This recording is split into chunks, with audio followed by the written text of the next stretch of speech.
रत्नसरसीरुहपिङ्गराजं दय्यन्तयुग्नकृतभूरिपरिश्रमन्तं श्रीरङ्गलक्ष्मणं शरणं प्रपद्ये। श्रीमच्छ्रीवासयोगीश्वरमुनिकरुणालब्धवेदान्तयुग्मं श्रीमद्वेदान्तरामानुजगुरुपदयोरर्पितस्वात्मभारम् श्रीमच्छ्रुत्यन्तरामानुजयतिरुपतेः प्राप्तमोक्षाश्रमन्तं श्रीमच्छ्रीवासरामानुजमुनिमपरं संश्रये ज्ञानवार्थं श्रीमद्वेदान्तरामानुजमुनिकरुणालब्धवेदान्तयुग्मं श्रीमच्छ्रीवासयोगीश्वरगुरुपदयोरर्पितस्वात्मभारम् श्रीमच्छ्रीरङ्गनाथाख्यमुनिकृपया प्राप्तमोक्षाश्रमन्तं श्रीमद्वेदान्तरामानुजमुनिमपरं संश्रये देशिकेन्द्रम्।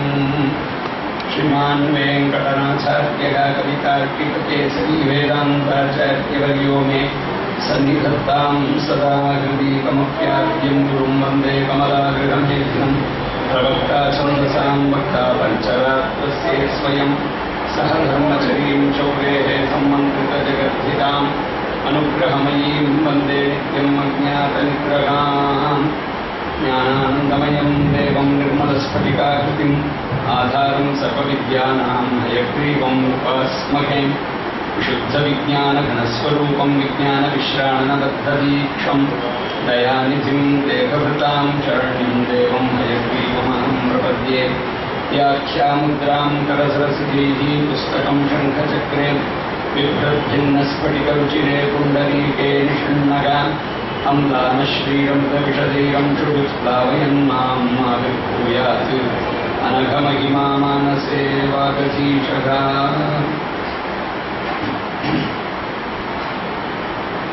पवीतिनं मूर्ध्वपुण्ड्रवन्तं त्रिजगत्पुण्यफलं त्रिदण्डहस्तं शरणागतसार्थमागमीडे शिखया शेखरिणं पतिं यतीनां वन्दे तं यमिनां दुरन्धरमहं मानान्धकारदुरापंसानं परिपन्थिनां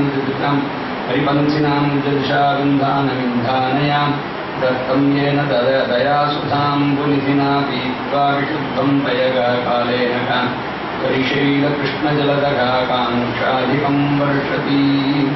सशङ्खचक्रलाञ्छनः सदूर्ध्वपुण्ड्रमण्डितः सकण्ठलग्नसत्कुलस्य नर्घपद्ममालिकः सिकान्तरीयसोत्तरीयज्ञसूत्रशोभितः ममाविरस्तु मानसे गुरुः स वेङ्कटेश्वरः।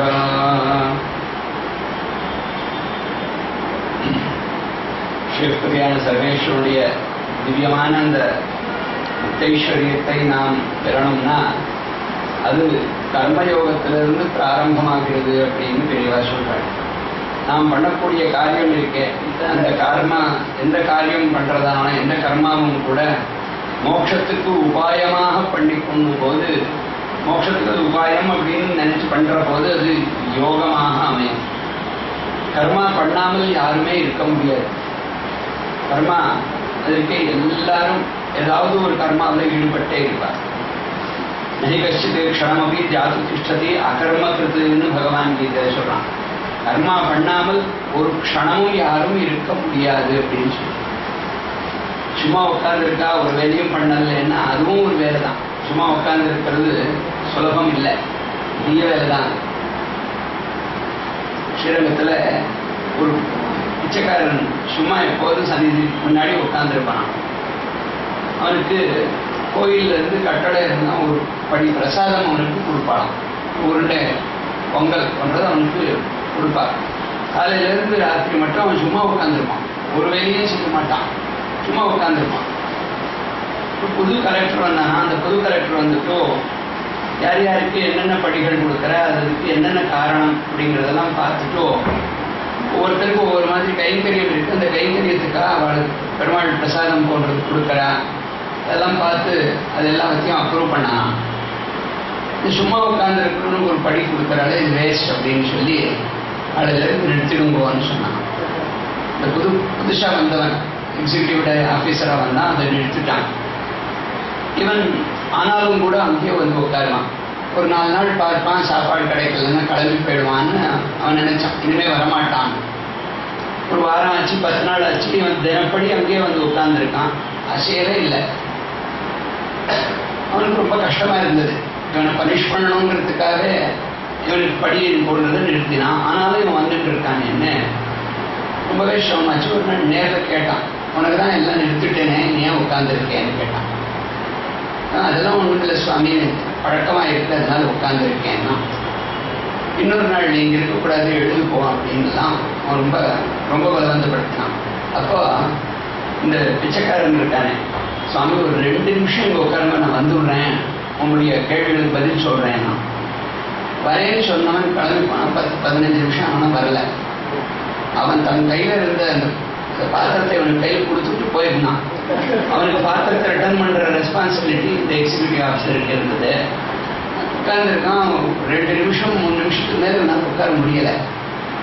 ஒரு 15 நிமிஷம் பொறுத்து அவன் வந்தான். வந்துட்டு ஒரு சுவாமி உட்காந்துருந்தீங்களா, எப்படி இருந்ததுன்னு கேட்டான். அது இருக்கவே முடியலை. ஒரு 2 நிமிஷத்துக்கே உங்களால் இருக்க முடியலையே, நான் நாள் முழுக்க உட்காந்துருக்கேன் தெரியுமா.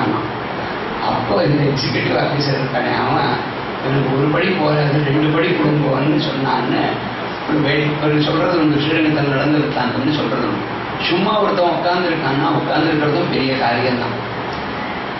வாழும் சோம்பரை உகர்த்தி போரும் அப்படின்னு கடைத்தலை இருந்து வாழும் சோம்பரை உகர்த்தி போரும் அப்படின்னு தொண்டடிப்படையாக சாதிக்கிறாருன்னு சொல்றது. எந்த ஒரு மனுஷனும் சும்மா இருக்க முடியாது, ஏதாவது ஒரு காரியத்தில் ஈடுபட்டிருப்பான். நம்முடைய சரீரம் இது ஒரு பெரிய ஃபேக்டரி, எல்லாமே வேலை செஞ்சுட்டே இருக்கு. கர்மா அநேக இடங்கள்ல நடந்துட்டே இருக்கு. ஆனா அந்த கர்மா எப்பொழுது யோகமாக ஆகும்னா, நாம் பண்ணக்கூடிய காரியம் மோட்சத்துக்கு உபாயம் அப்படிங்கிற எண்ணத்தோட, மோட்சத்துக்கு உபாயமாக மாற்றிக்கொள்ளணும், இது மோட்சத்துக்கே நாம் போறதுக்கு வழியாக ஆகணும் அப்படிங்கிற எண்ணத்தோடு பண்ணினது. ஆனால் அது கர்ம யோகமாகும். பலாபேட்சை இல்லாமல் எந்த விதமான பிரதிபலமும் எதிர்பாராமல் பண்ணக்கூடிய கர்மாக்கள் அது நம்மை விடுதலை பண்ணி வைக்கும். ஒரு உத்தேசத்தோடு ஏதாவது ஒரு கர்மா பண்ணினதே ஆனால் அந்த கர்மா என்ன பலத்திற்காக அப்படின்னு நினைச்சு பண்றோமோ அந்த பலம் வந்த போது அதை அனுபவிச்சாகணுங்கிற நிர்பந்தம். எந்த உத்தேசத்தோடு பண்றோமோ, பலாபேட்சையை உத்தேசம் பண்ணி பண்ற போது அந்த கர்மாக்கள் புண்ணியமோ பாவமோ அதனுடைய பலமாக கொடுக்கும். அது நம்மை பந்தனத்துக்கு ஆளாகும். இந்த பந்தனத்திலிருந்து விடுபடணும்னா மோட்சத்தையே உத்தேசம் பண்ணி மோட்சத்துக்கு உபயோகமாகும்படியா இந்த கர்மாவை மாற்றிக்கொள்ளணும். இது இந்த கர்மா இருக்க இது பகவத் ஆராதன ரூபமாக இருக்கக்கூடியது அப்படிங்கிற எண்ணத்தோட பண்ணினது. ஆனால் அப்போது இது யோகமாக மாறும். சர்வேஸ்வருடைய பிரீத்திக்காக சர்வேஸ்வருடைய ஆராதன ரூபமாக இருக்கக்கூடியது, சர்வேஸ்வருடைய ஒரு திவ்யமான அனுகிரகத்தை வாங்கி கொடுக்கக்கூடியதுங்கிற எண்ணத்தோடு பண்ணணும். பலாபேட்ச ரஹிதமாக இருக்கணும். ஆத்ம ஜான பூர்வகமாக இருக்கணும். ஆத்ம ஜானத்தோடு கூடியிருந்ததேனால் அப்போது அந்த கர்மம் யோகமாக மாறி நம்முடைய உஜ்ஜீவனத்திற்கு காரணமாக இருக்கும். நிஷ்காம கர்மா, அந்த நிஷ்காம கர்மா அப்படின்னு இதை சொல்லுவார். எந்த விதமான காமனையும் அதில் இருக்காது. அப்படிப்பட்ட இந்த நிஷ்காம கர்மா இருக்க அதனுடைய அனுஷ்டானத்தால சித்தம் சுத்தி அடையும். பலப்பிராப்தி ஆன போது சந்தோஷமோ, அது ஆகாத போது துக்கமோ, ரெண்டும் இல்லாத போது அந்த கர்ம யோகி பரிபூர்ணமான ஒரு சித்த சமாதானத்தை தரும். ஒரு உத்தேசம் அப்படின்னு இருந்ததுன்னா அந்த உத்தேசம் வந்த போது சந்தோஷமாகும். எதிர்பார்த்த அந்த உத்தேசம் நடக்கலைன்னா துக்கமாகும். இது ரெண்டுமே இல்லாமல் சித்தி அசித்தி இது ரெண்டையுமே அவன் எதிர்பாராமல் பகவானுடைய உகப்பு அப்படிங்கிறது ஒன்னையே உத்தேசம் பண்ணி பண்ணினதே ஆனால் அப்போது சித்த சமாதானத்தை பெறலாம். அந்த புத்தி யோகம் இருக்க இதை புத்தி யோகம்னு சொல்லுவா. இந்த புத்தி யோகத்தை பிரயத்தன பூர்வமா சாதிக்கணும். ரொம்ப ரொம்ப கஷ்டம். அது எந்த காரியத்தையும் பிரயோஜனாபேட்சை இல்லாமல் பண்றது அப்படின்னு இருந்ததுன்னா ரொம்ப ரொம்ப கஷ்டம். அது கேவலம் சர்வேஸ்வருடைய ஆக்னி, அவன் கொடுத்த உபகரணங்கள், அவனுடைய பிரீத்திக்காக அப்படிங்கிற அந்த எண்ணம் மனசுக்கு வந்தால் ஒழிய பலாபேட்சை இல்லாமல் பண்ணக்கூடிய கர்மா அப்படிங்கிறது சுலபம் இல்லை. கர்மயோகத்துல 3 வகையான தியாகம் இருக்கு. அது ரொம்ப முக்கியமா இருக்கு. இந்த கர்மா பண்ணக்கூடியவன் நான் அப்படிங்கிற அந்த கர்த்திருவ தியாகம் அது முதல்ல இந்த கர்மா நான் பண்ணிட்டு இருக்கேன் அப்படிங்கிற பாவம் வரக்கூடாது. இந்த கர்மா என்னுடையது அப்படிங்கிற அந்த மமதா இருக்க, அந்த மமதை என்னுடைய தியாகம் ரொம்ப முக்கியம். இதனால வரக்கூடிய பலம், அந்த பலம் என்னது அப்படிங்கிற எண்ணம் வராமல் அந்த பலத்தையும் பூர்ணமா ஆசையே இல்லாமல் அந்த பலத்தையும் தியாகம் பண்ணணும். கர்த்திருவ தியாகம், கர்ம தியாகம், பல தியாகம் அப்படின்னு இந்த 3 தியாகத்தை சொல்றார். எப்பொழுதுமே மனுஷனுக்கு என்ன பழக்கமாயிருக்குன்னா, சும்மா புகழ் கிடைக்கிறதுன்னா பாக்கெட் பண்ணிக்கலாம் அப்படிங்கிறது தான் மனுஷனுடைய டெண்டன்சி. வேற யாரோ சிரமப்பட்டிருப்பா, அவ சிரமப்பட்டு ஏதோ நல்லா சாதிச்சிருப்பா, அதை இவன் பார்த்துட்டு கடைசி ஸ்டேஜில் கொஞ்சம் அதுக்கு ஏதாவது கொஞ்சம் மேற்கொண்டு திருமாறிட்டோ என்னது அப்படின்னு சொல்லிக் கொள்றதுல 99% ஆசை. இது என்னது அப்படின்னு அதுல ஒரு புகழ் வேணும்னா ஆசைப்படுறது ரொம்ப சகஜம். இந்த கர்மா நான் பண்ணல, என்னதில்லை அப்படின்னு சொல்லிக் கொள்ளணும்னா அதற்கு உண்மை தெரிஞ்சவன் தான் சொல்லிக்கொள்ளாமல் இருப்பான். தெரியும் பண்ணக்கூடியவா நிறைய அதிர்ஷ்ட ஆனந்தத்தா கர்த்தா கரணஞ்ச பிரசவிதம் இப்படியெல்லாம் நிறைய எல்லாருமே சேர்ந்து தெய்வம் 5வது ஆயிரத்தி எல்லாமே அதெல்லாம் சேர்ந்து பண்ணக்கூடியதை அகங்காரம் கொண்டவன் தான் கர்த்தாகம் இது மன்னியது. நான் தான் கர்த்தா அப்படின்னு நினைக்கிறான், அகங்காரத்தோட கூடியவன். ஆனால் ஜெனரல் ட்ரெண்ட் என்னென்ன வேற யாரோ செஞ்சிருந்தாலும் அது என்னது அது அப்படின்னு அதில் கிளைம் பண்ணிட்டு அதில் ஒரு புகழ்ச்சி, அதில் ஒரு போதை பெறணும்னு ஆசைப்படுறவா தான் அதிகம். ஆஃபீஸ்களில் அந்த மாதிரி நிறைய பேர் உண்டு. அசிஸ்டண்ட்டுகள் ரொம்ப விசேஷமான யோகியத்தை உள்ளவர்களாக இருப்பா. அவர்கள் ரொம்ப உத்தமமான டிராஃப்ட் எல்லாம் எழுதியிருப்பாங்க. இந்த உத்தமமான டிராஃப்ட் அதில் எல்லா பாயிண்ட்டும் நல்லா டிஸ்கஸ் பண்ணிட்டோம், எல்லாம் பண்ணியிருப்பார். அத்தனையும் பண்ணிட்டோ அதுக்கு முதல்ல பீட்டிகையெல்லாம் நோட்ஸ்லையும் எல்லாம் எழுதியெல்லாம் பண்ணிட்டோ கூட பண்ணியிருப்பா. நல்லா ஆராய்ந்து பார்த்து பண்ணியிருக்கிறத பார்த்து இமிடியேட் பாஸ் இருக்காரு. இந்த இமிடியேட் பாஸ் என்ன பண்ணுவார், மனன்னா இருக்கு, இதை என்னுடைய எழுத்துல நானே எழுதி மேலே புட்டப் பண்ணியிருந்தேன்னா ஆஃபீஸர் இத்தனையும் என்னுடையதுன்னு நினைச்சு எனக்கு நிறைய மார்க்குகளெல்லாம் போடுவார், எனக்கு நல்ல ப்ரொமோஷனல் அவென்யூஸ் எல்லாம் இருக்கும்னு அவர் சப்மிட் பண்ண பேப்பர்கள் எல்லாம் தான் எழுதினதாக பண்ணிட்டு மேலே போட்டப்படுவார். வெரி குட் டிராஃப்ட் அப்படின்னு ஆஃபீஸர் சைன் பண்ணதை இவர் எழுத்துல இருக்குமே, அதை மாத்திரம் இவர் எழுத்து உள்ள வச்சுக்கிட்டோம். அதுக்கப்புறமா தனக்கு ப்ரமோஷன் வர்றதுக்கு செல்ஃப் அப்ரைசல் இருக்கிறதுக்கெல்லாம் எழுதுவார். பார்த்தா வாஸ்தவமான விஷயம் வேற யாரோ ரொம்ப சிரமப்பட்டு எழுதியிருக்கிறது. அந்த ஒரு ஐஸ்வர்யம் அந்த மாதிரியான ஒரு டிராஃப்டை என்னதுன்னு சொல்லிக்கொண்டோ அதனால பிரயோஜனம் பெறணும்னு போகக்கூடியவா ரொம்ப ரொம்ப பேர். அப்படி இருக்கிற போது இது இல்லை என்னது இல்லைன்னு நினைக்கிறது இருக்கு ரொம்ப கஷ்டகரமானது. அது நிரந்தரம் பிராக்டிஸ் பண்ணித்தான் வரணும். இந்த 3 வகையான கர்மம் 3 வகையான தியாகம் இருக்கே, அந்த தியாகத்தால் தான் நாம் இந்த கர்மாவை கர்ம யோகமாக ஆக்கலாம். இதற்கு நான் என்னது அப்படிங்கிறத பரிபூர்ணமா ஜெயிச்சிருக்கணும். அப்படி யார் ஜெயிச்சிருக்கார்களோ அவர்கள் தான் இது என்னதில்லை அப்படின்னு சொல்ல முடியும். அது ஒரு நாள் 2 நாள்ல வரக்கூடியதில்லை, வாழ்நாள் முழுதும் தபஸ் மாதிரி ஆச்சரணம் பண்ணினால்தான் சாதிக்க முடியும். நமக்கு சமீபத்தில் திருநாட்டலங்கரிச்ச ரங்கப்பிரியா சுவாமிகள் இருக்காரு. அந்த மகான் இந்த கர்மா என்னதில்லை, கர்த்தா நான் இல்லை அப்படிங்கிறதை 24 மணி நேரமும் அனுசந்தானம் பண்ணி கொண்டிருந்த அதை ஸ்மரணத்துக்கு கொண்டு வந்து விஞ்ஞாபனம் பண்ணிக்கிறேன். ஒரு நாள் அவருடைய ஆசிரமத்தில் திவ்யமாக உபன்யாசம் பண்ணினார். சர்வேஸ்வரனுடைய திருக்கல்யாண குணங்கள் அது எப்படி எல்லாம் மகான்கள் அனுபவிச்சிருக்கார்கள், அந்த குணங்களை எம்பெருமானே எப்படி தன்னுடைய திவ்யமான சேஷ்டித்தங்களிலே வெளிப்படுத்தியிருக்கான். ஜன்ம கர்மச்சமே திவ்யம் ஏவம் யோவேத்தி தத்வதா தெக்பாதேகம் புனர்ஜன்ம நைத்தி மாமேத்தி சோர்ஜனான்னு கீதையில சொல்றானே, அது எப்படி திவ்யம் அப்படிங்கிறத ரொம்ப ஆச்சரியமா 2 மணி நேரம் உபன்யாசம் பண்ணார். தமிழில் ஒரு வச்சனம் உண்டு, சக்கரை பந்தலில் தேன் மாறி பொழிந்தா போலே. பந்தலே சர்க்கரை, அதுல தேன் மாறி, தேன் மழை அது மேல பொழிஞ்சதுன்னா எவ்வளவு போக்கியமா இருக்கும். அவ்வளவு போக்கியமா இருந்தது அன்னைக்கு தினம் உபன்யாசம். கேட்ட அத்தனை பேருக்கும் பரிபூர்ணமான ஒரு ஆனந்தம். அந்த ஆனந்தத்தை சுவாமிகளிடத்திலேயே வியக்தப்படுத்தினால் மாத்திரம்தான் அவர்களுக்கு அந்த சந்தோஷம் போன்றது அடங்கும். அந்த சந்தோஷத்தை சுவாமிகள் கிட்டவே வந்து நமஸ்காரங்கள் பண்ணி, சுவாமி இன்னைக்கு தினம் மாதிரி உபன்யாசம் என்னைக்குமே கேட்கல, திவ்யமா இருந்தது அப்படின்னு ஒவ்வொருத்தரும் சொல்ல வந்தாங்க. நிறைய பேர் அந்த மாதிரி கூட்டம் கூட்டமா வந்து சேவிச்சுட்டு சொல்லிட்டு இருக்கா. சுவாமிகள் அந்த சமயத்துல சமாதான சித்தரை இருந்து எல்லாரையும் கேட்க செய்து, பகவத் குணம் திவ்யந்தாம்பா, நானும் கேட்டுன்றது.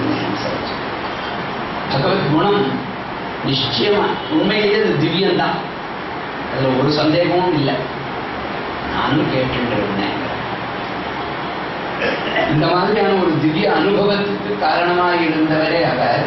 வேற யாராவது ஆயிருந்ததுன்னா இந்த மாதிரி எல்லாவற்றையும் கரெக்ட் பண்ணி சொல்றதுக்கு எவ்வளவு கிரந்தங்கள் ரெஃபர் பண்ணினேன் தெரியுமா, எவ்வளவு மகான்களிடத்துல எவ்வளவு வருஷங்கள் கேட்டதுடைய பலன் தெரியுமா அப்படின்னு தாம் பண்ணின காரியங்கள் எப்பேற்பட்டது, அதற்கு எதனால இத்தனையும் சாதிக்க முடிஞ்சதுங்கிறத சொல்லியிருப்பார்.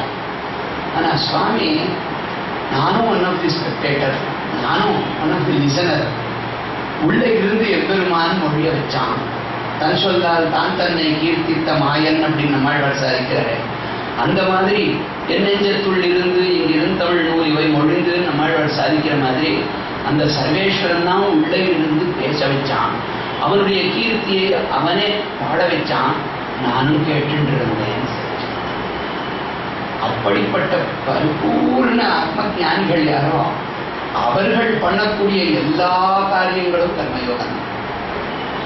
அவர்களுடைய நடை போன்றதோ அவர்களுடைய ஒரு பேச்சு போன்றதோ எந்த காரியத்தில் அவர் ஈடுபட்டிருந்தாலும் அத்தனையும் பூர்ணமா பந்தனத்தை விடுவிக்கக்கூடிய சாதனைகள். இந்த 3 வகையான தியாகம் இருக்கு. அந்த தியாகத்தோட எல்லா கர்த்தவியங்களையும் பண்ணி ஆகணும். இந்த ஜீவாத்மா தன்னுடைய நைஜஸ்வரூபத்துல பாப புண்ணிய ரூபமான கர்மங்களாலே அவன் பிரகிருதி சம்பர்க்கத்துடைய காரணத்தாலையும் கர்த்தத்துவம் அவனுக்கு உண்டாகும். பூர்வத்தில் என்னென்ன கர்மாக்கள் பண்ணியிருக்கானோ அந்த கர்மாக்களுக்கு அனுகுணமாக தான் இவன் செயல்கள் எல்லாம் இருக்கும். வாசனை ருச்சி ஒன்று கர்மா அனாதி காலமாக இவன் பண்ணியிருக்கக்கூடிய கர்மாக்கள் எதுவோ அதற்கு அனுகுணமாக தான் இவன் பண்ணக்கூடிய காரியங்கள் இருக்கும். எது ஒன்று பழக்கமாயிருக்கோ, ஒரு சின்ன ஏதாவது ஒரு கெட்ட அபியாசம் ஒன்று பழக்கமாயிடுச்சுன்னா அதை விட முடியாது, மேலும் மேலும் மேலும் மேலும் அதுவே அனுவர்த்திச்சுடும். இப்படி ஒரு கொஞ்ச நாள் பழக்கமாக இருக்கிறதே அந்த மாதிரி நம்ம தூண்டி விடுறதுன்னா அனாதி காலமாக நாம் பண்ணின கர்மாக்கள் அதனுடைய வாசனை ருச்சி, அதனால அந்த வாசனை ருச்சினால நாம் அநேக விதமான கர்மாக்களை பண்ணிட்டு வருவோம். அநேக வகையான அந்த கர்த்தத்துவம் நமக்கு உண்டாகும். இது அகங்காரத்துக்கு காரணமாக இருக்கும். நாம் பண்ணக்கூடியது அப்படிங்கிறது நாம் முதல்ல இருந்து என்னென்ன சேர்த்து வச்சுட்டு இருப்போமோ அதன் மூலமா அதனுடைய பலனா பண்ணக்கூடிய கர்மாக்கள் இருக்கேன், அது அகங்காரத்துக்கு காரணமாக இருக்கு. அதை போக்கிக் கொள்றதுக்கு இப்பேற்பட்ட தியாகம் அவசியம் வேண்டியது. கர்த்தா நாகம் கர்த்தா ஹரி கர்த்தா ந மம இதம் கர்மா பலம் அப்படி நமமா. கர்த்தா நான் இல்லை, ஹரிதான் கர்த்தா, சிவபதியான சர்வேஸ்வரன் தான் கர்த்தா அப்படிங்கிற எண்ணம் எல்லா காரியங்களிலேயும் இருக்கு. ஒரு சில பேருக்கு தனக்கு அதனால அபகீர்த்தி வருதுங்கிற போது இந்த எண்ணம் வரும். அது பிரயோஜனம் இல்லை. தனக்கு அபகீர்த்தி வருதுங்கிற போது இது என்னது இல்லை அப்படிங்கிற எண்ணம் வரும். ஆபீஸ்ல ஒருத்தர் லீவ் போயிருப்பார். லீவ் போன போது அந்த வேலையெல்லாம் வெயிட் பண்ண முடியாது, வேற யாருக்காவது சொல்லி அந்த வேலையை பண்ண வைப்பா. யார் வேலை செய்யறானோ அவன் தவறுகளும் செய்யறதுக்கு அவகாசம் உண்டு. ஹியூமன் வேலையே செய்யாதவனா ஒரு தவறும் செய்ய மாட்டான், ஒரு விதமான தோஷமும் அவனுக்கு வர விட்டாது. யார் வேலை செய்யறாளோ அவளுக்கு ப்ரெஷர் ஆஃப் ஒர்க்கோ இல்லை அந்த செகண்ட்ல ஏதாவது வேற ஏதாவது டைவர்ஷன் மைண்ட் டைவர்ட் ஆயிருந்ததுன்னா ஒரு ஆஸ்பெக்டை பார்க்காம விட்டுருக்கலாம். அதனால தவறு போன்றது நேரம். அப்படி தவறு நேர்ற போது இவர் அந்த சமயத்தில் இல்லவே இல்லை. இவருக்கு பரமாக இன்னொருத்தர் வேலை செஞ்சிருக்க. அதில் ஒரு சின்ன மிஸ்டேக் ஆகிருக்கு. கொஞ்சம் காலம் ஆன பிறகு அந்த மிஸ்டேக் நோட்டீஸ் ஆகுது. அந்த மிஸ்டேக் நோட்டீஸ் ஆன பிறகு இந்த மாதிரி ஆயிருக்குன்னு வேறு யாராவது அதை எடுத்து காட்டுவார். அப்போது அது நேராக யார் பண்ணக்கூடியதோ அவர் யூனிட்டுக்கு மார்க் பண்ணுவார். யாருடையது அந்த வேலை யார் பண்ணக்கூடியவர்களோ அவருடையது நாங்கள் மார்க் பண்ணினது. ஏன்னா இந்த பேப்பர் வந்த உடனே இவர் பார்ப்பார். இந்த பேப்பர் வரும் பார்த்த உடனே அதை வெரிஃபை பண்ணுவார்.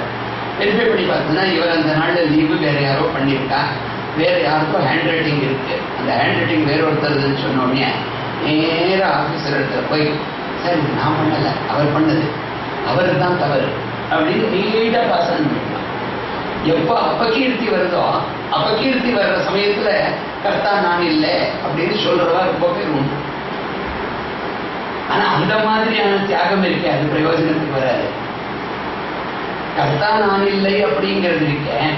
இந்த கர்த்தா நான் இல்லை அப்படிங்கிறது எந்த மாதிரி வரணும்னா அந்த கர்மாக்கள் போன்றதையெல்லாம் பண்ணின போது இது பகவத் ஆராதன ரூபமா பகவான் நம்ம மூலமா நடத்தி கொள்ளக்கூடியது, பண்றவர்கள் நாம் இல்லை, அவன் கொடுத்த உபகரணங்களை கொண்டு பகவான் நடத்தி கொண்டதுங்கிற எண்ணம் வரணுமே ஒழிய இந்த மாதிரி வந்தா பிரயோஜனம் இல்லை.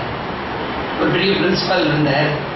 அந்த பிரின்சிபால் நிறைய பதவி போன்றது நன்னா கிடைச்சதுனால இஷ்டப்படி எதை வேணாலும் நான் சொன்னதே சட்டம் அப்படின்னு நிறைய அக்கிரமங்கள் பண்ண ஆரம்பித்தார். எது அவருடைய ஜூரிஸ்டிக்ஷனில் வருமோ அவ்வளவோட நிற்கல, இன்னும் அதிகமாக மிஸ்அப்ரோப்ரியேஷன் இது எல்லாம் பண்ண ஆரம்பிச்சார். செல்ஃப் டிராயிங் ஆஃபீஸர் அப்படிலாம் இருந்ததுனால கொஞ்சம் அதிகமாக எல்லாம் பண்ண ஆரம்பித்தார். அந்த பிரின்சிபால் கெட்ட புத்தியும் சுவார்த்த புத்தியும் நிறைய இருந்தது. பிறர்களுக்கு ஹிம்சை உண்டு பண்ணணுங்கிற மனசும் இருந்தது. யாராவது ஒருத்தர் கொஞ்சம் லேட்டாக வந்தாலும் அவருக்கு லீவ் போடுங்கன்னு சொல்வார். இதெல்லாம் இருந்தது. ரொம்ப கடுமையாக எல்லாம் ஆக்ஷன் எடுப்பார். அதனால கூட இருந்தவர்களுக்கெல்லாம் இவரை கண்டா ரொம்பவே மனசுக்கு வெறுப்பாக இருக்கும். இவருக்கு சாபம் போட்டுட்டே இருப்பா பக்கத்தில் இருக்கிறவா. ஆனால் வேற வழி இல்லை. அவன் அபிஷியல் சுப்பீரியர் அவன் சொன்னபடி கேட்டாங்கன்னா அதனால அடங்கி இருந்தா. நிறைய அக்கிரமங்கள் பண்ண ஆரம்பிச்சுட்டோ பிடிப்பட்டான். இந்த அக்கிரமங்கள் வெளியில் வந்தது அது பார்த்தீங்கன்னா பெரிய லெவலில் பண்ணியிருக்கான். போலீஸ்காரோட அழிச்சுட்டு போய் ஜெயிலில் போட்டுட்டாங்க. அந்த அளவுக்கு தொந்தரவுகளெல்லாம் பண்ணியிருந்தாங்க. மிஸ்அப்ரோப்ரியேஷன் அந்த பெரிய லெவலில் இருந்தது. அவன் ஜெயிலுக்கு போயிருந்த போது அந்த சமயத்தில் அவன் அசிஸ்டண்ட்டுகள் மற்றவர்கள் எல்லாருக்குமே மனசில் ரொம்ப சந்தோஷம். நமக்கெல்லாம் இவ்வளவு கஷ்டம் கொடுத்தான், இன்னைக்கு அங்கே அனுபவிக்கிறான், இவளுக்கெல்லாம் மனசுக்குள்ள சந்தோஷம்.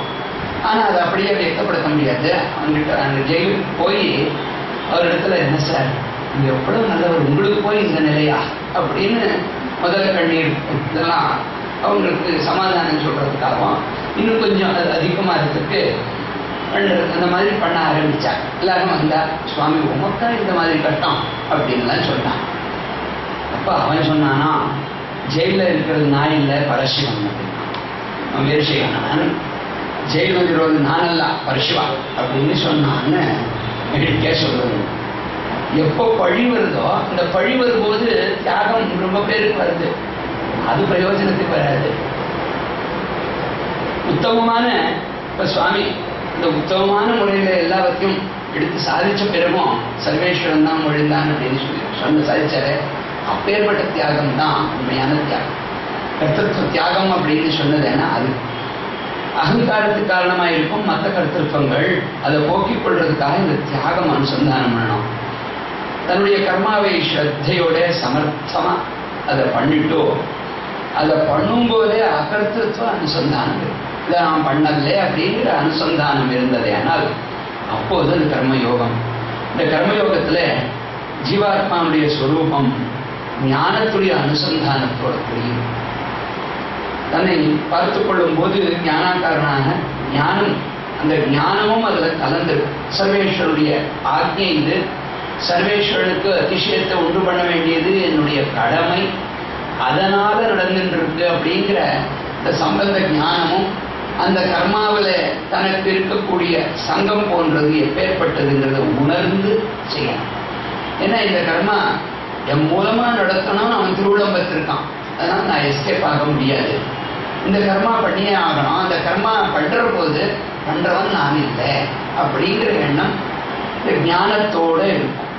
இந்த பிரகிருதியிலிருந்து தான் பிரகிருதியிலிருந்து விலட்சணனானவன் அப்படிங்கிறத உணர்ந்திருக்கான். இந்த பிரகிருதி நம்ம என்ன மாதிரி எல்லாம் தூண்டிவிட்டு பண்றதோ அதற்கு அகப்பட்டவன் இல்லை. நான் ஸ்ரீபதியான சர்வேஸ்வரனுடைய தாசனானவன். அவனுடைய ஆக்ஞையின்படியா சாஸ்திரங்களில அவன் என்னென்ன சொல்லியிருக்கானோ, என்னுடைய வர்ணத்துக்கு என்னுடைய ஆசிரமத்துக்கு உச்சிதமா என்னென்ன கர்த்தவியங்கள் பண்ணணும்னு எம்பெருமான் சாஸ்திரங்களை சொல்லியிருக்கானோ அப்பேற்பட்ட கர்த்தவியங்களை, விகிதமான அந்த சாஸ்திர விகிதமான கர்த்தவியங்களை அவனுடைய உகப்புக்காக அவனே நடத்தி கொண்டிருக்கான் அப்படின்னு.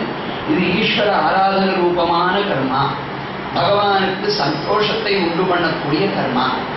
அதை பண்ணுவதற்கு அவகாசமும் கிடைச்சது. எனக்கு ஸ்வரூபம் அவனுக்கு சந்தோஷத்தை உண்டு பண்றதுதான். அதுக்கு வேண்டிய எல்லா உபகரணங்களையும் சர்வேஸ்வரன் பூர்ணமா கொடுத்திருக்கான். அவனை ஸ்தோத்திரம் பண்றது வாகேந்திரியத்துக்கு பிரயோஜனம். அதற்கு வேண்டிய நாக்கு கொடுத்திருக்கான். அந்த ஸ்தோத்திரங்களை எல்லாம் மகான்கள் நமக்கு சொல்லியும் கொடுத்திருக்க. ஸ்பஷ்டமா தோஷம் இல்லாமல் பகவானுடைய சன்னிதானத்துல ஒப்படைக்கிறதுக்கு வாய்ப்பு இருக்கு. இத்தனை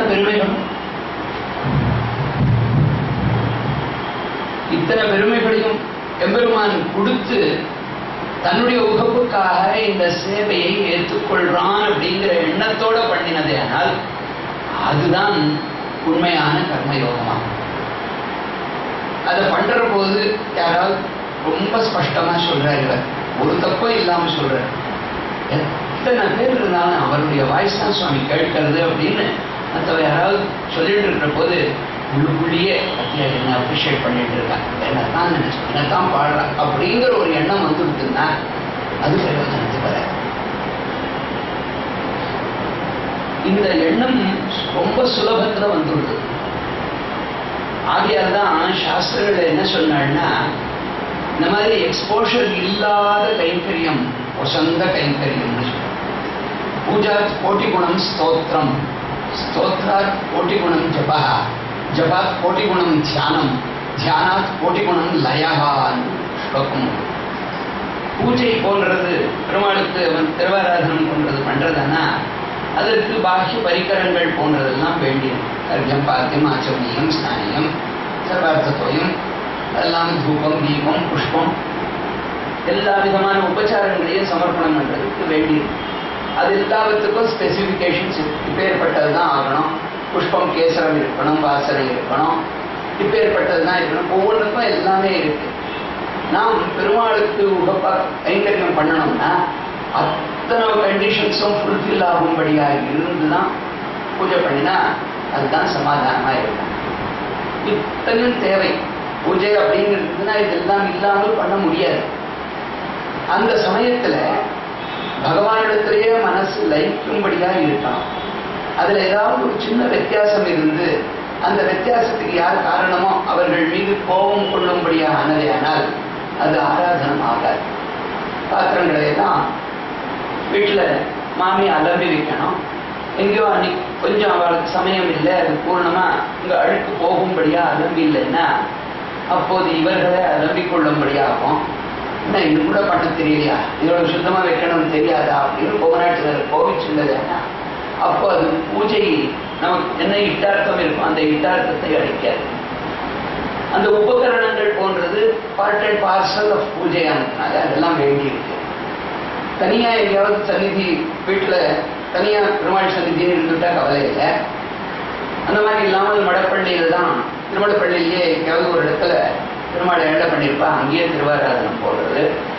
அங்கே ஏதாவது அவ பால் போன்றது அடுப்பு மேலே வச்சுட்டோ எங்கேயாவது வெளியில போய் வேலை பார்த்துட்டு இருந்ததுன்னா அது என்னென்ன பொங்கிறது அப்படிங்கிற போது அசாத்திய கோபம் வந்துடும். பால் வச்சுட்டு எங்கே போனேன் அப்படின்னு கேட்கும்படி எல்லாம் ஆகிடும். இந்த மாதிரி டைவர்ஷன்ஸ் போன்றது இதெல்லாம் இருந்ததுன்னா மனசு பகவானிடத்துக்கு நிற்காது. இந்த பூஜையில இந்த மாதிரி வித்தியாசங்கள், இந்த மாதிரி உபகரணங்கள் போன்றது இதெல்லாம் பார்க்க வேண்டியது. அந்த இடம் சுத்தமா இருக்கணும்.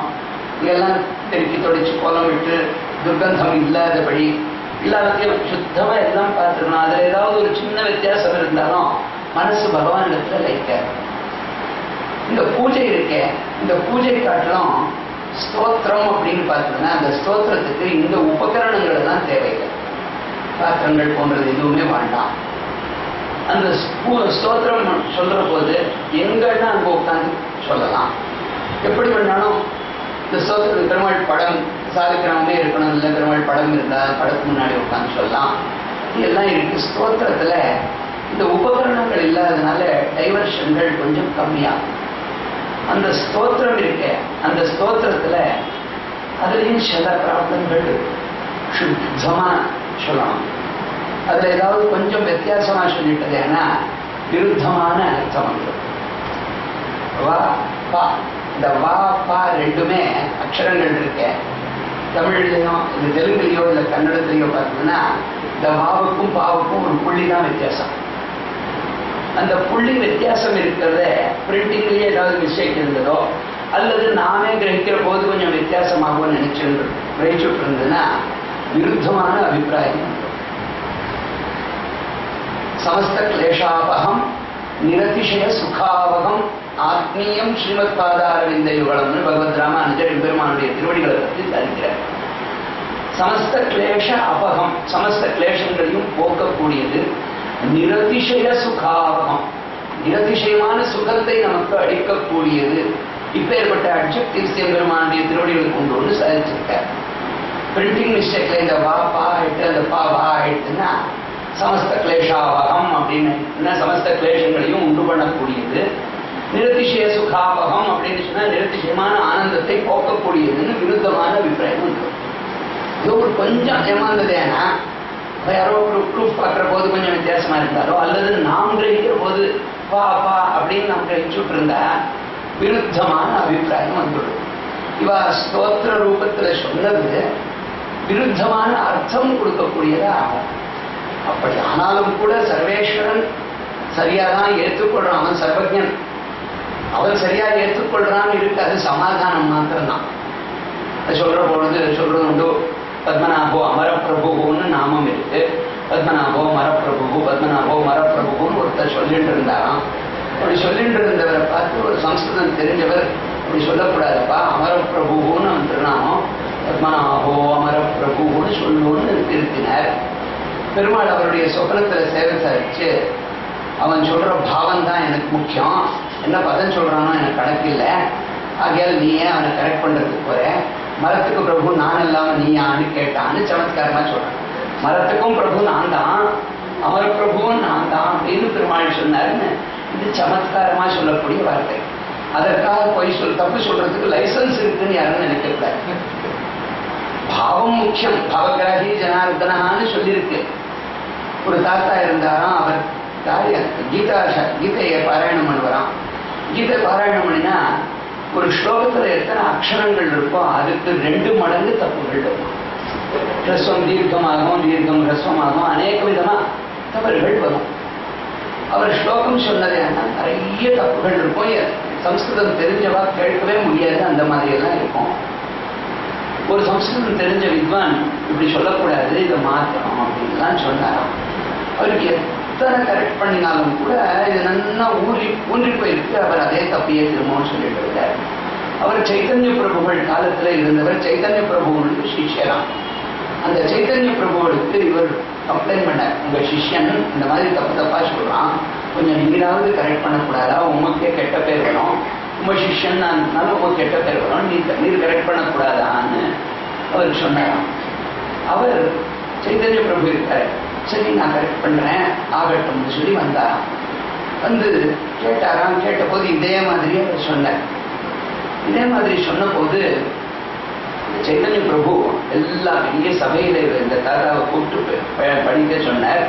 அப்ப தவறுகள்லாம் சொன்ன போது அவர் கேட்டாராம் அந்த சுவாமிய, சுவாமி இந்த கீதையை நீ பாராயணம் பண்றீங்க, பாராயணம் பண்ற போது உங்க மனசுக்கு எது தோன்றும், என்ன மாதிரி எண்ணங்கள் வந்திருக்கும் அப்படின்னு கேட்டார். அப்ப அந்த தாத்தா சொன்னாராம், எனக்கு எதுவுமே தோணல, குதிரைகளுடைய லகானெல்லாம் பிடிச்சிட்டு கையில ஒரு கோல் பிடிச்சிட்டு நிற்கக்கூடிய ஒரு அபூர்வமான தேஜஸ் மாத்திரம் தெரியாது, வேற ஒண்ணுமே எனக்கு தெரியலன்னு சொன்னாராம். இப்ப சைத்தன்ய பிரபு சொன்னாராம், கீதா பாராயணத்துக்கு அத்தியுத்தமமான பாத்திரம் நீர் தான், இது அப்படியே பாராயணம் பண்ணுவோம் அப்படின்னு சொன்னாங்க. மனசு பகவானிடத்துல இருந்ததே. ஆனால் சிவபதியான சர்வேஸ்வர இடத்துல மனசு பரிபூர்ணமா லயித்து இருந்து இந்த வாகிந்திரியத்தால் எது வந்தாலும் பகவான் பார்க்கக்கூடியது தன்னிடத்துல மனசு வச்சிருக்கானேங்கிறதான் பார்க்கலாம். இவன் வாயால வெறும் அபத்தம் வந்ததேன்னு பெருமாள் பார்க்கறது இல்லை. ஆகையால கீதா பாராயணத்துக்கு உத்தமமான பாத்திரம் நீர்தான் அப்படின்னு சொன்னாராம் சைத்தன்ய பிரபு. இந்த வெளியில இருக்கக்கூடியது இருக்க அந்த தப்புகளை எப்போது பெருமான் மன்னிப்பான்னா, அந்த இந்திரியம் இவர் கண்ட்ரோல்ல இல்லாமல் இவர் மனசு பகவானிடத்துல லயிச்சு போன போது. மனசுதான் இந்திரியங்களுக்கெல்லாம் கண்ட்ரோல். அந்த மனசு எம்பெருமானிடத்துல இருக்கிறதுனால இந்திரியத்தால ஏதோ வித்தியாசமான வார்த்தைகள் வந்தது. எம்பெருமான் அப்படி இருந்தால் மன்னிப்பான். இதை கொண்டு நமக்கும் கீதையை தப்பு தவறமா சொல்றதுக்கு லைசன்ஸ் இருக்குன்னு நினைக்கக்கூடாது. நமக்கும் அந்த தாத்தா மாதிரி கிருஷ்ணனிடத்திலேயே மனசு பூர்ணமா லயித்து இருந்ததுன்னா அப்ப லைசன்ஸ் உண்டு. அது இல்லைன்னா அடங்கியே இருக்கும். ஸ்தோத்திரம் அப்படின்னா அதுக்கு என்னென்ன ரூல்ஸோ, அனுஷ்டு சந்தஸ்னா 8 அக்ஷரங்களான உடனே நிறுத்துறது. தபஸ்வாத்தியாய நிறுத்தம் தபஸ்வி வாக்விதாம்பரம் நாரதம் பரிபப்ரச்ச வால்மீகி முனி புங்கவம் 8 அக்ஷரங்களான உடனே நிறுத்தி அனுசந்தானம் பண்றதுதான் அனுஷ்டுப்புக்கு. அந்த ஸ்தோத்திரம் போன்றது நாம் பண்ற பாராயணம் பண்ற போது அதற்கு என்னென்ன நியமங்கள் இருக்கோ அந்த நியமப்படியே பண்ணணும். அந்த ஸ்தோத்திரம் போன்றது நாம் சுத்தமா பண்ணின போது நமக்கே ஒரு வேளை நான் நன்னா சொல்றேன் அப்படின்னு ஒரு அகம்பாவம் வந்தது. ஏன்னா அது கூட விரோதம், அது வராமல் இருக்கணும். யாராவது 4 பேர் புகழ்ந்துட்டது ஏன்னா உச்சி குளிர்ந்து போயிடும். இனிமே ஒன்றும் கற்றுக்கொள்றதுக்கே இல்லை, நான் தான் நம்பர் 1 அப்படிங்கிற எண்ணம் வந்துடும். அதெல்லாம் கூட தோஷங்கள் ஸ்தோத்திரத்தில். இந்த உபகரணங்கள் அந்த உபகரணங்களால மைண்ட் டைவர்ட் ஆகுது போன்றது இல்லைன்னாலும் ஸ்தோத்திரத்திலையும் சில மிஸ்டேக்குகள் சிலது இருக்கு. ரூல்ஸ் படியே நடக்கணும். விசர்க்கத்துக்கு பக்கத்துல க்ஷகாரம் வந்ததுன்னா விசர்க்கம் நிறுத்தணும். உத்பவஹா க்ஷோபணம் தேவகா அப்படின்னே சொல்லணும். க்ஷமஹா க்ஷமசமீகனா அப்படின்னே சொல்லணும். ரொம்ப ஃபாஸ்டா சொன்ன டைம் சேவ் ஆயிடுதுன்னு க்ஷமசமீகனான்னு சொல்றேன். அப்படி சொல்லக்கூடாது. என்ன எப்படி நியமம் இருக்கும் அந்த நியமங்கள் பூர்ணமா பாலனம் பண்ணியே ஆகணும். அப்படி பண்ணினால்தான் அது ஸ்தோத்திரம். இந்த மாதிரி இருக்கிறதுனால அந்த உச்சரிப்பு போன்றது அது எந்த மாதிரி உச்சரிப்பு வரணுமோ அப்படியே உச்சரிப்பு வரணும். அதற்கு எல்லா இந்திரியங்களும் பட்டுவா இருக்கணும். பல்லு நாக்கு எல்லாமே ஒத்துழைச்சால் மாத்திரம்தான் சுத்தமா பாட முடியும். வயசாயிடுச்சுன்னா சிலது வராது, கஷ்டமாகும். இந்த மாதிரி எல்லாம் இந்த ஸ்தோத்திரத்திலையும் அந்த மாதிரி குறவுகள் இருக்கு. ஸ்தோத்ரா கோடி குணம் தியானம்னு சொல்லுவாங்க. பூஜா கோட்டி குணம் ஸ்தோத்திரம். பூஜை காட்டிலும் கோட்டி மடங்கு உயர்ந்தது ஸ்தோத்திரம். என்ன இந்த டைவர்ஷன்ஸ் இருக்காது. ஸ்தோத்திரத்திலையும் இந்த மாதிரி குறவுகள் இருக்கு. அதை காட்டிலும் வசந்ததுன்னா தியானம். இந்த தியானம் இருக்க இந்த தியானம் ஸ்தோத்ரா கோடி குணம் ஜபம் அடுத்தது. ஸ்தோத்திர காட்டிலும் வசந்தது ஜபம். ஏன்னா ஜபம் உபாம்சூல சொன்னப்போ நமக்கு மாத்திரம் கேட்கணும், நமக்கு கேட்கிற மாதிரி ஜபம் பண்ணணும்னு சொல்லியிருக்கு. எதனால என்ன அந்த மாதிரி கேட்கறது போன்றது இருந்தால்தான் எண்ணிக்கொள்றதுக்கும் சௌகரியம். அப்படி இல்லாமல் போனா தூக்கம் வந்துடும். அதனால கேட்கிற மாதிரி நமக்கு மாத்திரம் கேட்கணும். ஊருக்கெல்லாம் கேட்டால் தானே 4 பேர் அப்ரிஷியேட் பண்றதெல்லாம் வரும். அதனால தானே வந்துடும். இதுல நமக்கு மாத்திரம் கேட்கிற மாதிரி ஜபம் பண்ணோம். அந்த ஜபம் சோதரத்தை காட்டிலும் வசந்துடுங்க. அந்த ஜபத்திலையும் கூட எண்ணிக்கொள்றது போன்றது இத்தனை சங்கிய ஜபம் பண்றேன் சங்கல்பம் பண்ணினா எண்ணிக்கொள்ளணும். இந்த மாதிரி சங்கல்பம் போன்றது பண்ற போது காயத்ரி ஜபம் சந்தி காலங்களில் 1000 காயத்ரி பண்றதா 1 மகான்கள்.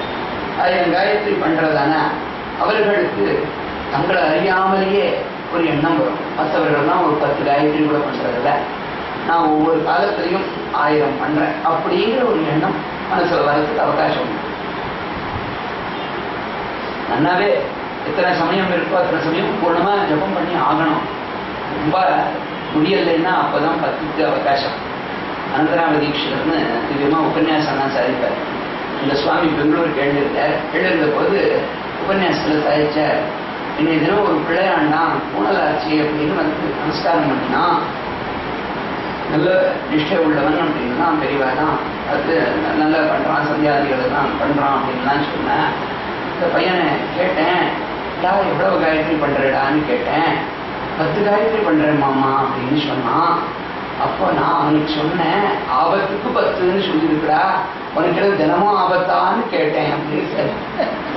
ஆபத்துன்னா அந்த சமயத்துல ஏதாவது ஆசோச்சம் நேரிட்டது. ஏன்னா அந்த ஆசோச்சத்திலையும் சந்தியாதி கர்மா விட முடியாது, சந்தியாதி கர்மா பண்ணி ஆகணும். அப்போ 10 காயத்ரி பண்ணா போறோம்னு பெரியவா அனுமதி கொடுத்துருக்கா. ஆபத்துக்கு மாத்திரம்தான் 10, நீ தினப்படியே 10 பண்றேன்னு சொல்றியே அப்படின்னு உபன்யாசம் ரொம்ப ஆச்சரியமா சாதிக்கும். இப்படியெல்லாம் சொன்னாதான் உரைக்கும். ஜனங்களுக்கு நல்லபடியா மனசுக்கு வரணும்னா பெரியவா நல்லா சொல்லுவாள். சும்மா அந்த மகான்கள் அவளை நினைக்கணும். சந்தான கோபாலச்ச ரொம்ப ஆச்சரியமா உபன்யாசத்துல சொல்லுவார். சந்தியாதி கர்மாக்கள் இருக்கு, இது பகவான் நமக்கு என்னென்ன ஐஸ்வர்யங்கள் கொடுத்திருக்கானோ அத்தனைக்கும் கிருத்தஜத்தையை நாம் காட்டுறதுதான். அந்தந்த காலங்களில சந்தி காலங்களில் அவனை உபாசனம் பண்ணி அவன் கொடுத்த ஐஸ்வர்யத்தை நாம் கிருத்தஜத்தையோட நினைக்கணும். அப்படி கிருத்தஜத்தையோட நினைக்கலன்னா நம்ம காட்டிலும் மட்டமானவர்கள் ஒருத்தர் இல்லை. பகவானுடைய ஆக்ஞைகள் படியா நடந்தது. ஆனால் நாம் அவனுக்கு உகப்பை உண்டு பண்ணினோம்னு ஒரு சமாதானம் இருக்கும், கிருத்தஜத்தை காட்டினோம்னு இருக்கும். அது இல்லாமல் போனது ஏன்னா அவன் கிருத்தக்னன் அப்படின்னு ஆயிடுவான். கிருத்தக்னன் அப்படின்னு ஒரு குறை வந்துடும். கையில பெற்றுக்கொண்ட உடனே ஒரு தேங்க்ஸ்ன்னு சொல்லாம அப்படியே போனது என்ன, கொடுத்தவர்களுக்கு எவ்வளவு வேதனையாகும். நம்ம குழந்தைகளுக்கு அந்த குறை இல்லை. சாக்லேட் ஏதாவது கொடுத்தனா உடனடியாக தேங்க்ஸ் அப்படின்னு சொல்றாங்க. அதை பழக்கப்படுத்தி கொடுத்துருக்கோம். பெற்றுக்கொண்ட உடனே நன்றி செலுத்துறது, நன்றி காட்டுறது. அப்படி பண்ணல என்ன கிருத்தக்னன் ஆயிடுவான். இதே மாதிரி முதல்ல பண்ணினதுக்கு கிருத்தஜத்தை காட்டலைன்னா மேற்கொண்டு பண்ணக்கூடியதுக்கும் கிருத்தஜத்தை காட்டலைன்னா அவன் ஃபரெவர் கிருத்தக்னன் ஆயிடுவானோ. பகவான் பண்ணின உபகாரத்தை நினைக்கலைன்னா அவன் கிருத்தக்னன் மாத்திரம் இல்லை, அவன் பிரியமான கணன், கிருத்தக்னன், கரிஷ்யமான கணன் அப்படின்னு சரி.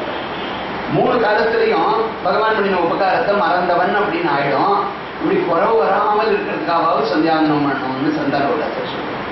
திருக்குழந்தாண்டவன் சரிக்கிறதுண்டோ ஆணை மறாதவர் தேவர் அல்லா வழக்கு ஓர் அசுரர்னு சுவாமி தேசிகன் சரிக்கிறார். கீதார்த்த சங்கிரகத்துல தெய்வீ சம்பத் விபாகம், தெய்வீ சம்பத் இந்த ஐஸ்வர்யம் எப்பேற்பட்டதுன்னு சரிக்கிற போது சர்வேஸ்வருடைய கட்டளைகள் சாஸ்திரங்களில் என்னென்ன ஸ்ருதிகள்ல சொல்லியிருக்கானோ அதை மறவாமல் அவனுடைய உகப்புக்காக அந்த கைங்கரியங்களை பண்ணக்கூடியவர்கள் தேவதாஸ்வரூபிகள். பகவானுடைய ஆணையை மறாதவர் தேவர். அல்லா வழக்கு இதுக்கு விரோதமா பண்ண வேண்டியதுங்கிறத பண்ணாமல் யார் போறார்களோ அப்பேற்பட்டவர்கள் அசுரர்கள் அப்படின்னு சரித்திர தேசம். ஆணை மறாதவர் தேவர், அல்லா வழக்கு ஓர் அசுரர் அப்படின்னு சொல்லிட்டோ சாஸ்திரங்களிலே ஆக்ஞை பண்ணியிருக்கான் எம்பெருமான். அகரஹா சந்தியாம் உபாசிதா அப்படின்னு சொல்லியிருக்கான். அந்த காலங்களில் சந்தி காலங்களில தவறாமல் பிரயாணம் முடிகிற மட்டும் பண்ணியே ஆகணும் அப்படின்னு நியமனம் சாதிச்சிருக்கான் எம்பெருமான். பகவத் ராமானுஜர் அனுஷ்டானத்தால் கடைசி மட்டும் சாஸ்திர மரியாதைக்கு அனுகுணமாகவே பண்ணணும்னு அர்க்கியப்பிரதானம் நின்றுண்டு பண்ணணும்னு சாஸ்திரம் சொல்லியிருக்கு. 2 பேர் சிஷ்யர்களுடைய சகாயத்தாலே எழுந்து நின்று அர்க்கியப்பிரதானம் பண்ணுறான். 120வது திருநட்சத்திரத்தில் 120 திருநட்சத்திரத்திலையும் இத்தனை வருஷங்கள் பண்ணியிருக்கேன், இப்போதே சொல்லி வைத்தேன்னு அதையே நினைச்சுக்கோ, என்னால் இப்போ பண்ண முடியாது மன்னிச்சுக்கோன்னு கேட்கல, அன்னைக்கே பண்ணியிருக்கேன் அப்படின்னு சொல்லலை. அந்த மாதிரி சாஸ்திர மரியாதை அனுகுணமா கடைசி மட்டும் பண்ணி ஆகணும். யஜ்ஞதான தபா இதை பத்தி சொல்லும் போது கீதையில சொல்றான் எம்பெருமான், யஜ்ஞதான தபக்கர்மா ந தியாஜ்யம் காரியமேவதது. ரொம்ப அழகா சொல்றான் எம்பெருமான். யஜ்ஞமோ தானமோ தபஸோ இது எல்லாமே கர்த்தவியங்கள் தான். இதை யாரும் எந்த காரணத்தை கொண்டும் விட முடியாது. காரியமேவது 2 ஸ்ட்ரெஸ் அங்க. யஜ்ஞதான தபக்கர்மா ந தியாஜ்யம், விடவே கூடாது, பண்ணியே ஆகணும். விடவே கூடாதுன்னு சொன்னாலே அதுலயே ஸ்ட்ரெஸ் இருக்கு. ஆனா பண்ணியே ஆகணும் அப்படின்னு அடுத்து இன்னொரு ஸ்ட்ரெஸ் இருக்குங்க. எந்த காரணத்தை கொண்டும் யஜ்ஞம் தானம் தபசு போன்றதை விடவே கூடாதுன்னு பெருமான் சொல்றான். அதை சொல்ற போது பகவத் ராமானுஜர் சொல்றார், பிரயாணம் முடியற மட்டும் பண்ணணும், எத்தனை சாத்தியமோ அத்தனை கடைசி மட்டும் பண்ணி ஆகணும் அப்படின்னு சொல்றார். அது அனுஷ்டானத்திலையும் சந்தியாதி கர்மாக்களை 120வது திருநட்சத்திலையும் 2 அர்க்கியப்பிரதானம் போன்றது நீ காட்டிங்க. இந்த மாதிரி கர்த்தவியங்கள் இருக்கேன். இந்த கர்த்தவியங்களை தான் சாஸ்திர சோதித்தமானதை அப்படியே அதே மாதிரியே பண்ணி பகவானுடைய உகப்புக்கு அப்படின்னு நினைச்சு பண்ணணும். சந்தியாதி கர்மாக்கள் போன்றது பண்ற போது ஜபம் பண்ணினும் போது 1000 காயத்ரி பண்றேன், மற்றவா 10 கூட பண்றது இல்லை. எல்லாம் ரிட்டையர் ஆனவா கூட இவ்வளவுதான் பண்றா. ரிட்டையர் ஆன பிறகாவது தன்னை பண்ணக்கூடாதா அப்படின்னு மற்றவர்கள் மீது வழியும் சொல்லிட்டு நான் சுவாமி 1000 பண்றேன் அப்படின்னு சொல்லிட்டான்னு வச்சுக்கோங்க. அப்ப இந்த ஜபம் போன்றது பண்ற போது என்னுடைய மைண்டு தேவைப்படுறது தன்னை பத்தி நினைக்கும்படியாகிடுறது. அதுலயும் ஒரு குறவு இருக்கு. பராசர பட்டர் ரொம்ப ஆச்சரியமா பகவானுக்கு திருவாராதனம் பண்ணக்கூடியவர், விசேஷமான பக்தி உள்ளவர், சதாசிரகாலமும் பகவத் சிந்தனத்திலேயே இருந்தவர். அவர் காலத்துல ஒரு வயசானவர் அவரிடத்துல வந்தாராம். எனக்கு சின்ன வயசுல எல்லாம் பெருமாள் பக்கத்துல போறதுக்கு அவகாசமே இருக்குல்ல, வேற காரியங்கள் எல்லாம் இருந்தது, அதனால முடியல. இப்ப எல்லாம் கொஞ்சம் நிவர்த்தி ஆயிருக்கு, எல்லாமே அதுல இருந்து விலகி வந்திருக்கேன். இப்ப பெருமாளுக்கு திருவாராதனம் பண்ணணும்னு ஆசைப்படுறேன். எந்த மாதிரி திருவாராதனம் பண்ணணுங்கிறத எனக்கு தெரியப்படுத்தணும், எனக்கு அனுகிரகிக்கணும்னு பிரார்த்தனை பண்ணலாம். ஆகட்டும் அப்படின்னாராம் சுவாமி. அவருக்கு 4 மணி நேரம் விஸ்தாரமா திருவாராதனம் பண்ணக்கூடிய கிரமத்தை உபதேசம் பண்ண. 4 மணி நேரம் விஸ்தாரமா பண்ணக்கூடியதை பண்ணார். இப்படியே பண்ணணும் அப்படின்னு சொன்னார். அதான் ஆச்சு. இவரும் கேட்டுவிட்டார், கமிட் பண்ணிட்டுட்டார். நீர் சொல்லிக் கொடுக்கணும், நான் அதன்படி பண்றேன்னு கமிட்டும் பண்ணிட்டதுனால வேற வழி இல்லை. அதையெல்லாம் கத்துட்டு அதே மாதிரி தினமும் பண்ணிட்டு இருந்தார். ஆனால் முதல்ல இருந்து பழக்கம் இல்லை. அன்னைக்கு பண்ணணும்னா அது ரொம்ப கஷ்டம். முதல்ல இருந்து பழகலைன்னா 4 மணி நேரம் உட்கார்றதே கஷ்டம். இந்த மாதிரி எல்லாம் இருக்கு. எல்லாம் இருந்தது, மனசுக்கு ரொம்ப கஷ்டமா இருந்தது. 4 மணி நேரம் பண்ணணுமா, 4 மணி நேரம் பண்ணணுமான்னு மனசுல பண்ணிட்டோம். இவ்வளவு விஸ்தாரமா இவ்வளவுலாம் பண்ணிடுறேனே. ஒரு நாள் என்ன பண்ணினார், யூஸ்வலா இவருக்கு டைம் அலாட் பண்ணியிருந்தார். மத்தியானம் 3 மணிக்கு வரணும்னு சொல்லியிருந்தார், 2 மணிக்கோ 3 மணிக்கோ வரணும்னு சொல்லியிருந்தார். அப்போ பாடம் சொல்லி கொடுத்தார். ஒரு நாள் இவருக்கு காத்தாலேயே வந்துட்டார். பராசரபட்டருடைய திருமாளிகைக்கு வந்தார். திருமாளிகைக்கு வந்த போது மணிகோஷை கேட்டது, அவர் திருவாராதனம் பண்ணிட்டு இருக்கார் அப்படின்னு அங்கேயே இருந்தார். உட்கார்ந்துருந்தார். 1 நிமிஷம் கூட இல்லை. பட்டர் சுவாமி வெளியில இல்லை, பராசரபட்டர் வெளியில இல்லை. இப்போ பார்த்தார், விடவாகம் அப்படின்னு தீர்த்தம் பிரசாதம் எல்லாம் கொடுத்தார். பட்டா போட்டி எல்லாம் மூடி இருக்கு, எல்லாம் சித்தமா பண்ணி முடிச்சது நல்லா தெரியுது. இவர் திருவாராதனம் பண்ணியிருந்தா மேக்சிமம் 1 நிமிஷம் தான் திருவாராதனம். இவர் உள்ள நுழைகிற போது அப்பதான் மணி அப்பதான் ஆரம்பிச்சிருக்கார். சுவாமி திருவாராதனம் பண்ணிட்டு இருக்கான்னு ஒரு தர்ஷனா, அதனால அங்கேயே உட்கார்ந்துருக்கார். டோட்டல் டைம் பார்த்தீங்கன்னா 1.5 to 2 minutes அவ்வளவுதான். இவருக்கு மனசுக்கு ரொம்ப கஷ்டமா இருக்கு. இந்த பட்டரோ தான் அனுஷ்டானத்துல வச்சுட்டு இருக்கிறது 2 நிமிஷம் திருவாராதனம், அடியனுக்கு போதனம் பண்ணிடுறது 4 மணி நேரத்துக்கு. ஹிப்போக்ரைட் இவர், தனக்குன்னு ஒரு ரூல் மற்றவர்களுக்குன்னு ஒரு ரூல் வச்சுட்டு இருக்காரு. எனக்கு ரொம்ப மனசுக்கு கஷ்டமா இருக்கு. கஷ்டமா இருந்தாலும் நேரில் சொல்றதுக்கு தைரியம் இல்லை. என்ன சுவாமி தேவட அனுஷ்டானத்துக்கு ஒன்று வச்சுட்டு இருக்கு, எனக்கு மாத்திரம் வேற ஒன்று சாதிச்சதுன்னு நேரில் கேட்கறதுக்கு தைரியம் வரல. ஆனா உள்ளே குடஞ்சிட்டு இருக்கு. அது உள்ளுக்குள்ள குடஞ்சிட்டு இருந்தா சும்மா இருக்காரு, எங்கேயாவது ஒருத்தர் வெளியில வந்தே ஆகும். ஒருத்தர்கிட்ட சொல்லி வச்சார். பராசரபட்டர் சுவாமி கிட்ட கேட்டதுன்னா தனக்குன்னு 2 நிமிஷத்துக்கு அனுஷ்டானம் வச்சுருக்காரு, எனக்கு 4 மணி நேரத்துக்கு சொல்லி கொடுத்தாருன்னு சொல்லிவிட்டார். எப்படினாலும் சார் உலகம் ரவுண்டா இருக்கு, எந்த இடத்துல ஆரம்பிச்சதோ அந்த இடத்துக்கு வந்துடும். அந்த சமாச்சாரம் வந்து சேர்ந்தது பட்டருக்கு. அங்கேயே வந்தது. அந்த பிறகு பட்டருக்கு இவர் சொன்ன உடனே யார் சொன்னாரோ அவர்கிட்ட பட்டர் சாய்ச்சாராம். அவர் சொல்லும், எனக்கு 2 நிமிஷம் அதிகம், அவருக்கு 4 மணி நேரமும் போராதுன்னு சொல்லுவாங்க. சதா பகவத் சிந்தனத்திலேயே மூழ்கி இருக்கக்கூடியவர்களுக்கு அவர் பண்ணக்கூடியதான் ஆராதனை தான். பராசரபட்டர் 24 மணி நேரமும் பகவானே நினைச்சு கொண்டிருந்தவராக 2 நிமிஷம் திருவாராதனும் கூட ஒரு சொந்தல் தான். இவருக்கு அந்த 4 மணி நேரத்துல பகவானத்துல லயிக்கக்கூடிய சமயம் 10 ஃபிராக்ஷன் ஆஃப் செகண்ட் இருக்காரு. ஆகையால் அவர் 4 மணி நேரம் பண்ணாலும் போராதுன்னு சொல்லுவோம்னு சாதிச்சார். இந்த ஜபம் போன்றது இருக்கு, இந்த ஜபத்திலையும் இந்த மாதிரி வேரியேஷன்கள் வரதுக்கு அவகாசம் இருக்கு. நான் 1000 ஜபம் பண்றேன் அப்படின்னு அகங்காரப்படுறதுக்கு ஒரு அவகாசம் இருக்கு. அந்த ஜபத்தை காட்டிலும் வசந்தது எதுனா தியானம்னு. ஜபத்தை காட்டிலும் வசந்தது தியானம். இந்த தியானத்துல கேவலம் மானசிகமான ஒரு கிரியை, இந்திரியங்களுக்கு வேலையே கிடையாது. பாக்கி இதுல ஜபத்திலாவது நாக்கு மந்திரத்தை உச்சாரணம் பண்ணோம். தியானத்துல அப்படியே பகவான் மனசுலயே நினைக்கிறது.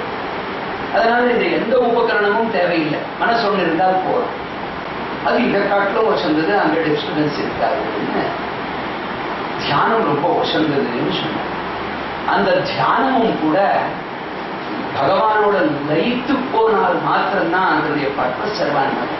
பகவானை நினைச்ச பிறகு பகவானிடத்திலேயே மனசு லயித்து போகணும்.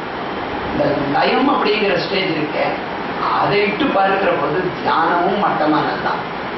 பிரகலாதன் ரொம்ப ஆச்சரியமா அனுபவிக்கிறார். எனக்கு எந்த எண்ணம் இருக்கணும்னா இடைவிடாமல் உன்னையே சிந்தனை பண்ணிட்டு இருக்கணும். அதற்கு நிதர்சனம் சொல்ற போது பெலாச்சுடையில் இருக்கக்கூடிய தேனை பானம் பண்றதுக்குன்னு கட்டெரும்பு போய் வாய் வச்சிருக்கோம். அந்த கட்டெரும்பை நீங்க டிஸ்டர்ப் பண்ணி பாருங்க, அந்த தேனை அனுபவிக்கிறதுல அதுக்கு ஊத்தம் அதிகமா இருக்கிறதுனால எத்தனை டிஸ்டர்ப் பண்ணாலும் அது வெளியே வராது. நீங்க புடுங்கியதை சிரமப்பட்டு புடுங்கிறதுனா அதனுடைய வாய் மாற்றம் உள்ள இருக்கும், அதனுடைய உடல் மாற்றம் தான் விடுது. எவ்வளவு ஈடுபாடு இருந்ததுன்னா அந்த தேனுக்குள்ள லயித்து போயிருக்கும். அது அந்த மாதிரி பகவத் குணத்துல யார் லயிப்பார்களோ அந்த ஸ்டேஜ் தான் எல்லாவற்றை காட்டிலும் வசதி. சமாதியுகளை என்ன விதோகைன்னு சுவாமி தேசிகன் சார் சமாதி ஸ்திதியில இந்த யமன்யம ஆசன பிராணாயாம பிரத்யாகார தியான தாரண சமாதி, அந்த சமாதி ஸ்திதியில பகவானை அனுபவிக்கக்கூடியது இருக்க, அதை இட்டு பார்க்கிற போது மற்றதெல்லாம் மட்டமானதுதான் தெரியும். அது வரையில் போகலைன்னா அந்த எந்த ஒரு காரியமும் நாம் பண்ற போதும் அது பகவான் வரையில் போகலைன்னா அத்தனையும் வியர்த்தம்.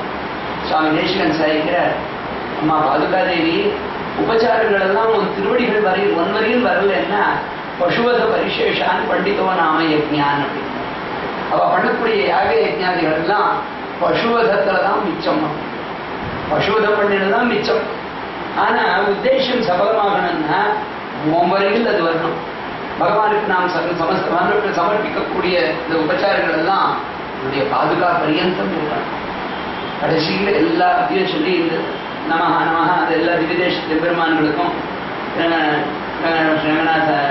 ரங்கநாயக்கே மகா ரங்கநாத பிரம்மணே மகா ரங்கநாத திவ்யமணி பாதுகாபியாம் நமஹான்னு கடைசியில் அது வரையில் உபச்சாரங்கள் கடைசியில் அது வரையில் போகும். அது வரையில் போகலைன்னா பண்ணினது எதுவுமே பூர்ணமாகாது. அந்த மாதிரி பகவான் வரையில் போனால் மாத்திரம்தான் அது சாத்புண்யத்தை அளிக்கும். பரிபூர்ணமான பலனை அளிக்கக்கூடியது அது வரையில் போற போதுதான். ரொம்ப அழகா ஒரு ஸ்லோகம் சரிக்கிறார் சம்ஸ்கிருதத்துல. ஷரீரம் சுரூபம் ததோவை கடத்திரம் யசாலுச்சித்திரம் தனம் மேரு துல்லியம் யசோதா கிஷோரே மனோவை நலக்னம் ததக்கிம் ததக்கிம் ததக்கிம் ததக்கிம்னு கேட்டார். சரீரமோ ரொம்ப ரொம்ப அழக, ரொம்ப எல்லாரும் பார்த்து திரும்பவும் மீண்டும் மீண்டும் பார்க்கணுங்கிற அளவுக்கு ரொம்ப கமனீயமான ஒரு சரீரம். அதே மாதிரியே அவனுடைய பொம்மநாட்டியும் கூட. இவர் மாத்திரம் அந்த மாதிரி அழகுன்னு இல்லை, அது அனுரூபமா இருக்கக்கூடிய பொம்மநாட்டி.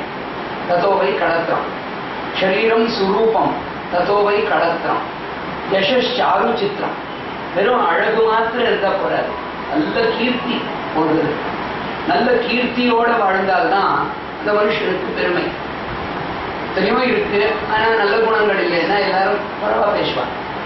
யசாலு சித்திரம், நல்ல உத்தமமான யசஸ், உத்தமமான கீர்த்தி, நல்ல வித்யை. அந்த வித்யினால நல்ல கீர்த்தி போன்றது வந்திருக்கு. நல்ல ஹிதத்தையே எல்லாருக்கும் நினைக்கக்கூடியவர், அதனால கீர்த்தி வருது. இந்த மாதிரி எல்லாமே இருந்தால்தான் மதிப்பு. வெறும் பணம் இருந்தால் போராது, இந்த பணத்தோட வித்யையும் இருக்கணும், அப்போதான் மதிப்பு. நல்ல அழகு மாத்திரம் இருந்தா போராது, அந்த அழகுக்கு தகுந்தபடி நல்ல வித்யையும் இருந்தால் சோபாயமானமா இருக்கும். ஹாலிவுட் ஆக்ட்ரஸ் ஒருத்தி இருந்தாலும் ரொம்ப அழகா இருக்கலாம். அந்த காலத்திலேயே பர்னாட் ஷான்னு ஒரு பெரிய மேதாவி, அவன் ரொம்ப பெரிய அறிவாளி. ஆனால் பார்க்கறதுக்கு குரூப்பியா இருக்கான், நன்னாவே இருக்க மாட்டான், பார்க்கறதுக்கு ரொம்ப மட்டம். நல்ல வித்தியை இருந்துதான். இந்த ஹாலிவுட் ஆக்ட்ரஸ் அவனுடைய வித்தியை பார்த்து மோகம் கொண்டோ அவனிடத்துல ஒரு பேச்சு கேட்டான். உன்னிடத்துல நல்ல வித்தியை இருக்கு, என்னிடத்துல நல்ல அழகு இருக்கு, நம்ம 2 பேரும் கல்யாணம் பண்ணிட்டா என்னுடைய அழகும் உன்னுடைய வித்தியையும் இருக்கக்கூடிய பசங்கள் இருக்கும், எவ்வளவு நன்னா இருக்கும் அப்படின்னு சொன்னான். அப்ப அவன் சொன்னானா, பெருமாளுடைய சங்கல்பமும் அப்படியே இருந்தா பரவாயில்லை, வித்தியாசமானா என்ன பண்றது, என்னுடைய அழகும் உன்னுடைய அறிவும் வந்துட்டா உன்னுடைய அறிவு வித்திய நைவேத்தியம் அந்த மாதிரி ஒண்ணுமே இல்லை, அந்த மாதிரி ஆயிடுச்சுன்னா அப்படின்னு கேட்டான். ஒரே இடத்துல ரெண்டும் இருந்தால்தான் அழகு. ஆண்டாள் இந்த 11வது தசகத்துல கல்யாண மாப்பிளைக்கு வேண்டி எல்லா யோகியத்தையும் ரங்கநாதன் இடத்துல உண்டுங்கிற போது 9 உள்ள கோனியம் விண்ணுலகம் அங்கு அதன் சோராமே ஆடுகின்ற எம்பெருமான் அப்படின்னு நல்ல ஐஸ்வர்யம் உண்டுங்கிறாள். நான்மறையின் சொற்பொருளாக நின்றார். வேதம் வல்லவர்களைத்தான் வித்வான் அப்படின்னு அழைப்பா. இவன் யாருன்னா அந்த வேத பிரதிபாத்தியன் அப்படின்னு அங்க அழைப்பாள். இப்படி எல்லாம் பூர்ணமா நிரம்பி இருந்தால்தான் அது கௌரவம். அத்தனையும் இருக்கணும், எல்லாமே பரிபூர்ணம். யசஸ் சாரு சித்திரம், நல்ல கீர்த்தி, நல்ல வித்தியினாலையும் நல்ல இதனாலையும் அழகாலையும் மற்றதுனாலையும் அந்த பிறர்களுக்கு உபகாரம் பண்றதுனாலையும் நல்ல கீர்த்தி இருக்கு. தனம் மேரு துல்லியம், மேரு பர்வதம் அளவுக்கு ஐஸ்வர்யம் இருக்கு. இத்தனை எல்லாம் பெருமைகள் இருந்தோம். யசோதா கிஷோரே மனோவை நலக்னம். யசோதா கிஷோரனான கண்ணனிடத்துல மனசு போய் லயிக்கலைன்னா ததக்கிம் ததக்கிம் ததக்கிம் ததக்கிம் அப்புறமா என்னன்னு கேட்டு இத்தனையெல்லாம் இருக்குன்னு பெருமைப்பட முடியுமா? சர்வேஸ்வரிடத்துல மனசு லயித்தால்தான் இத்தனைக்கும் ஏத்தம். மற்றதெல்லாம் இருக்கிறதுக்கு பெருமை எப்போதுன்னா சர்வேஸ்வரிடத்துல மனசு லயித்த போது.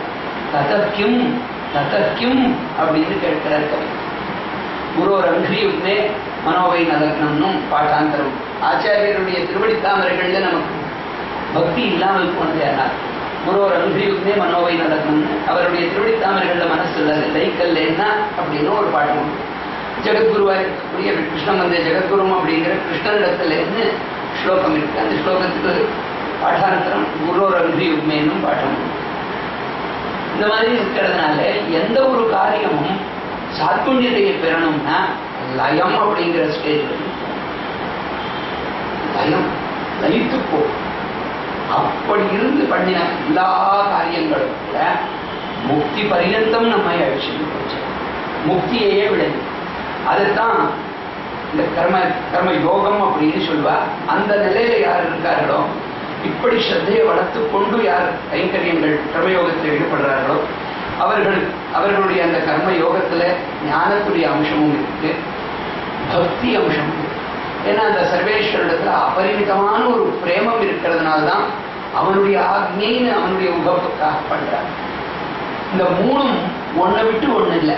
கர்மா ஞானம் பக்தி தனித்தனி அப்படின்னு 3 ஸ்டெப்புகள். இது வேறு அது வேறு அப்படின்னு இந்த ஸ்டெப்பு முதல் ஸ்டெப்பு, இதுக்கு அப்புறமா 2வது ஸ்டெப்பு, இதுக்கு அப்புறமா 3வது ஸ்டெப்பு. முதல்ல கர்மயோகம், அப்புறமா ஞான யோகம், அப்புறமா பக்தி யோகம் அப்படின்னு தனித்தனின்னு இல்லை, ஒன்றுல மற்ற ரெண்டும் கலந்துருக்கு. இந்த கர்மாவிலேயே ஞானமும் பக்தியும் கலந்துருக்கு. நம்ம சம்பிரதாயங்களில் பெரியவா எப்படி நமக்கு எல்லாம் கர்த்தவியங்களையும் பண்ண சொன்னான்னா, ஸ்ரீ பகவதாத்மியா ஸ்ரீமன் நாராயண பிரீத்தியர்த்தம். நாம் சந்தியாதி கர்மாக்களையோ எந்த கர்மா பண்றதானாலும் அது பகவானுடைய ஆக்ஞா கைங்கரியமாகியால இதை பண்ணிட்டு இருக்கேன். இது எதற்காக, எந்த உத்தேசமானா பகவத் பிரீத்தியர்த்தம், இந்த சர்வேஸ்வனுடைய பிரீத்தியை சம்பாதனம் பண்ணி கொடுக்கறதுக்காக. இந்த பிரீத்தி நமக்கு கிடைச்சது ஏன்னா அது போதும். மற்றது எதுவுமே நிலையானது இல்லை. மற்றதெல்லாம் அல்பம், அஸ்திரமானது, சொல்பமா தான். மற்றவர்கள் யார் சந்தோஷப்பட்டு நமக்கு கொடுத்தாலும் அது சொல்பமா தான் இருக்கும். பாருங்கள், ஒரு பச்சை பசும் பைகள் பேசவே நம்ம இருக்கிறார். ஒரு பத்தை ஒரு பிரயோஜனமும் இல்லாத ஒரு துரும்பு போல் இருக்கக்கூடியவனை போய் மாறி அணைய கை மால்வரை ஒப்பும் தோல் அப்படின்னு பாடினான். அது என்னைக்காவது உண்மையாகுமா? அவனும் துரும்பு போல் இருக்கான். அவனை போய் அவன் கொடுக்க வேறு அவன் என்னைக்காவது ஒரு நாள் பஞ்ச பரமங்கள் எல்லாம் சேர்ந்தது. ஆனா அன்னைக்கு தானம் கொடுக்கறது அப்படின்னு ஒரு விரதம் வச்சிருந்தான். எல்லா பரமங்களும் கூடி வரணும். பஞ்ச பரமங்கள் கூடி வந்த போது அன்னைக்கு தானம் கொடுக்கறதுன்னு வச்சுருக்கான். ஏதோ செல்லாத ஒரு காட்சிகள், அந்த காட்சிகள் அன்னைக்கு கொடுக்கறதுன்னு வச்சுருக்கான். அல்லது ஏதாவது பிரயோஜனத்துக்கு வராது, வீட்டில் நிறைய இருக்கு, அது பிரயோஜனத்துக்கு வரலன்னா அது தானம் கொடுக்கணும்னு வச்சுருக்கான். நிறைய பூசணிக்காய் காஞ்சிருந்ததான். அந்த பூசணிக்காயில் நல்லா முத்தி இருக்கக்கூடிய காய்களை எல்லாம் போய் வித்துட்டு வான்னு வேலைக்காரன்னு சொன்னா வித்துட்டு வந்தான். எல்லாத்தையும் எடுத்துட்டு போயிருந்தான். முத்தின காய்கள் மாத்திரம்தான் விலை போச்சோ, மிச்சம் பதார்த்தங்கள் அப்படியே கொண்டு வந்தான். அடுத்த வாரம் திரும்பவும் சந்தை இருக்கும், அப்போ போ அப்படின்னு எஜமானன் சொன்னான். அடுத்த வாரம் போனது ஏன்னா எதுவுமே போகலை, எதுவுமே விலை போகலை, எல்லாம் இலசா இருக்கு. ஒரு வாரம் ஆனதுனால எல்லாம் அழுகி போய் ஜலம் பெருக ஆரம்பிச்சது. ஜலம் பெருகிட்டு இருக்கு, வீட்டில் இருக்கவே முடியல, துர்நாசம் அவ்வளவு கஷ்டமா இருக்கு. எல்லாரும் கம்ப்ளைண்ட் பண்ணா, இதை வாழ இந்த பூஷணிக்கால ஒரு பிரயோஜனமும் இல்லை, சும்மா நாடுறது அப்படின்னு சொன்ன போது அந்த எஜமானன் அவனுடைய அனுமதி இல்லாம எதுவுமே பண்ணக்கூடாது, அதனால எஜமானன் அனுமதி பெறணும்னு போனான். இந்த மாதிரி இருக்கு, என்ன பண்றதுன்னா அவன் கேட்டான். அவன் சொன்னான், கவாமங்கேஷ திஷ்டந்தி புவனானி சதுர்தசான்னு சொல்லியிருக்கு. பசுவனுடைய உடம்புல 14 லோகங்களும் இருக்குன்னு சொல்லியிருக்கு. அது பசுமாட்டுக்கு கொடுத்துடும், 14 லோகங்களுக்கும் சாப்பாடு போட்ட புண்ணியம் வந்து சேரும் அப்படின்னு பசுமாட்டுக்கு கொடுக்கணும். பசுமாட்டுக்கிட்ட எடுத்து போய் வச்சிருந்தா மூந்து பார்த்துட்டு அது தொடலை. கிராணேந்திரியம் அது நல்ல வேலை செய்யும், அது தொடலை. பசுமாட்டு சாப்பிடலேன்னு சொன்னான் வேலைக்காரன். அப்படியா, அமாவாசைக்கு பிராமணனுக்கு தானம் கொடுத்தா ரொம்ப விசேஷம்னு சொல்லியிருக்கு, அமாவாசைக்கு பிராமணனுக்கு தானம் கொடுக்கும் அப்படின்னு சொல்லி இப்பவே அழுகி நாசமாயிட்டு இருக்கேன். நிறைய இருந்து அது எப்படியாவது போகணுங்கிறதுக்காக தானம் கொடுக்கறதுனா அவரை போய் மாரியனைய கையில் ஸ்தோத்திரம் பண்ண நியாயமா இருக்குமா? அவன் ஒண்ணுமே எதுவுமே இல்லை, அவனுக்கு ஒரு யோகியதையும் இல்லை, அப்படிப்பட்டவனை ஸ்தோத்திரம் பண்ணா என்ன லாபம்? நம்ம பெருமாளை பாடுங்கோ, அவன் யார் தெரியுமா? கொள்ள குறைவிலன் வேண்டித்தெல்லாம் தரும் கோதில் என் வள்ளல் மணிவண்ணன் அப்படிங்கிறார் நம்மாழ்வார். நம்ம சுவாமி எப்பேற்பட்டவனுக்கு எத்தனை வேணாலும் நீங்க கொள்ளலாம், அவனுக்கு ஒரு குறைவும் வராது. அவனுடைய ஐஸ்வர்யம் மேலும் மேலும் விருத்தி ஆகிட்டு இருக்கும். நமது அனைத்தும் அவர் நமக்கு வழங்கியும் தாம் மிக விளங்கும்னார் சுவாமி தேசிகன். அத்தனையும் கொடுத்தாலும் அவனுடைய ஐஸ்வர்யம் வித்தியா. ஏறு திருவுடையான் அப்படின்னு ஆண்டாள் டைட்டில் கொடுக்கிறார். அவனுடைய திரு ஏறிக்கொண்டே இருக்கும். அப்பேற்பட்டவன் அந்த எம்பெருமான். நீங்க எத்தனை பெற்றுக் கொண்டாலும் அவனுக்கு குறைவில்லை, வேண்டி எல்லாம் தரும். தர்மம், அர்த்தம், காமம், மோஷம், எந்த புருஷார்த்தத்தை நீங்க வேண்டினாலும் அடிக்கவல்ல சாமர்த்தியம் அவனுக்கும்.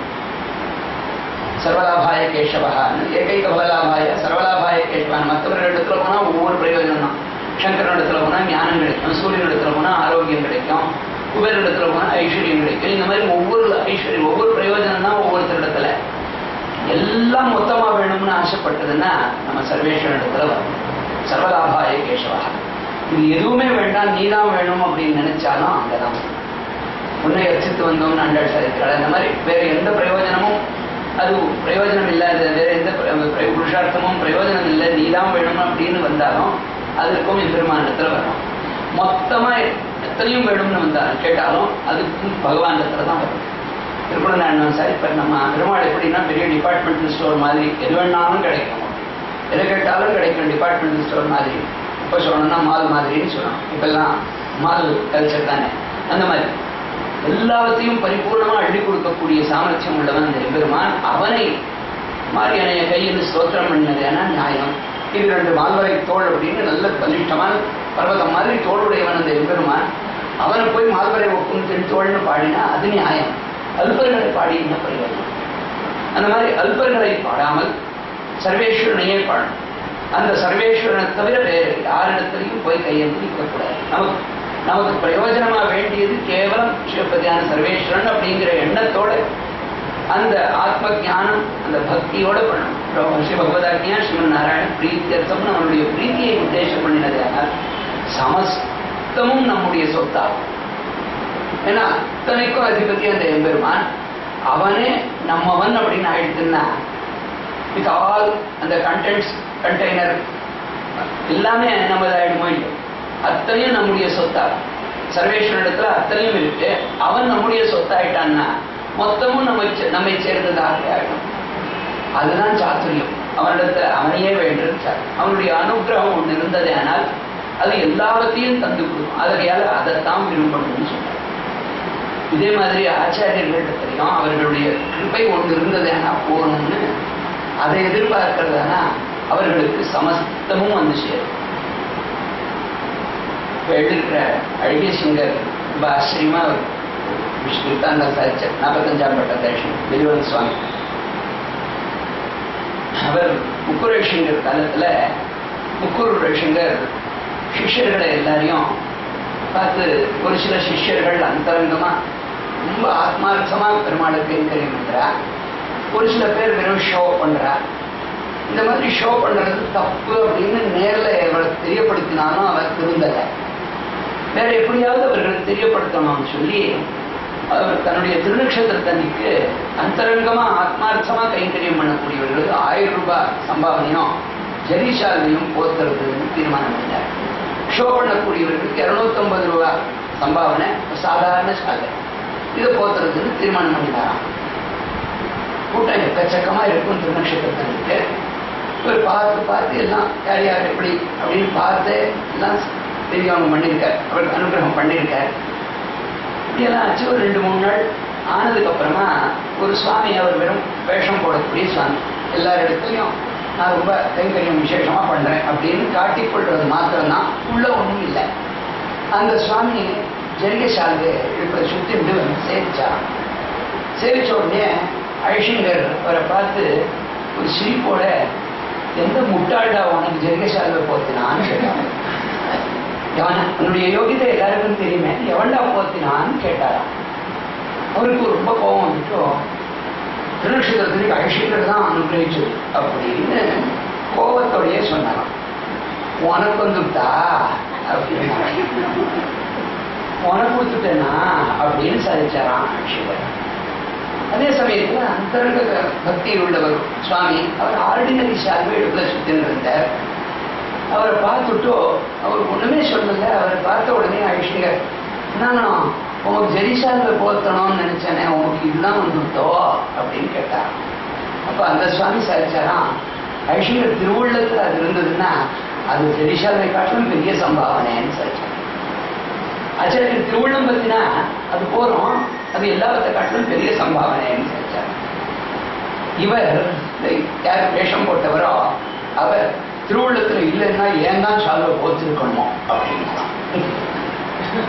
திருவுள்ளத்துல இல்லாத போது இந்த ஜெரிசாலை ஏன் போத்து அவமானம் தானே, உனக்கு கொடுத்துட்டேன்னா அப்படின்லாம் கேட்டது அவமானமா நினைச்ச. திருவுள்ளத்துல இல்லைன்னா ஏன் தான் போத்திருக்கணும் அப்படின்னு கோவப்பட்டாராம். அந்த அந்தரங்க பக்தர் திருவுள்ளம் பத்தினா அதுவே பெரிய சம்பாவனைன்னு தெரிஞ்சார். இந்த மாதிரி பெருமாளுடைய பிரீத்தி ஒண்ணு சம்பாதனம் பண்ணினா அது போறோம். அதனால எந்த கர்த்தவியத்தையும் பகவத் பிரீத்தியர்த்தம், பகவத் கைங்கரிய ரூபம் அந்த மாதிரி எண்ணத்தோட பண்ணணும்னு பெரிய வாழ்க்கை.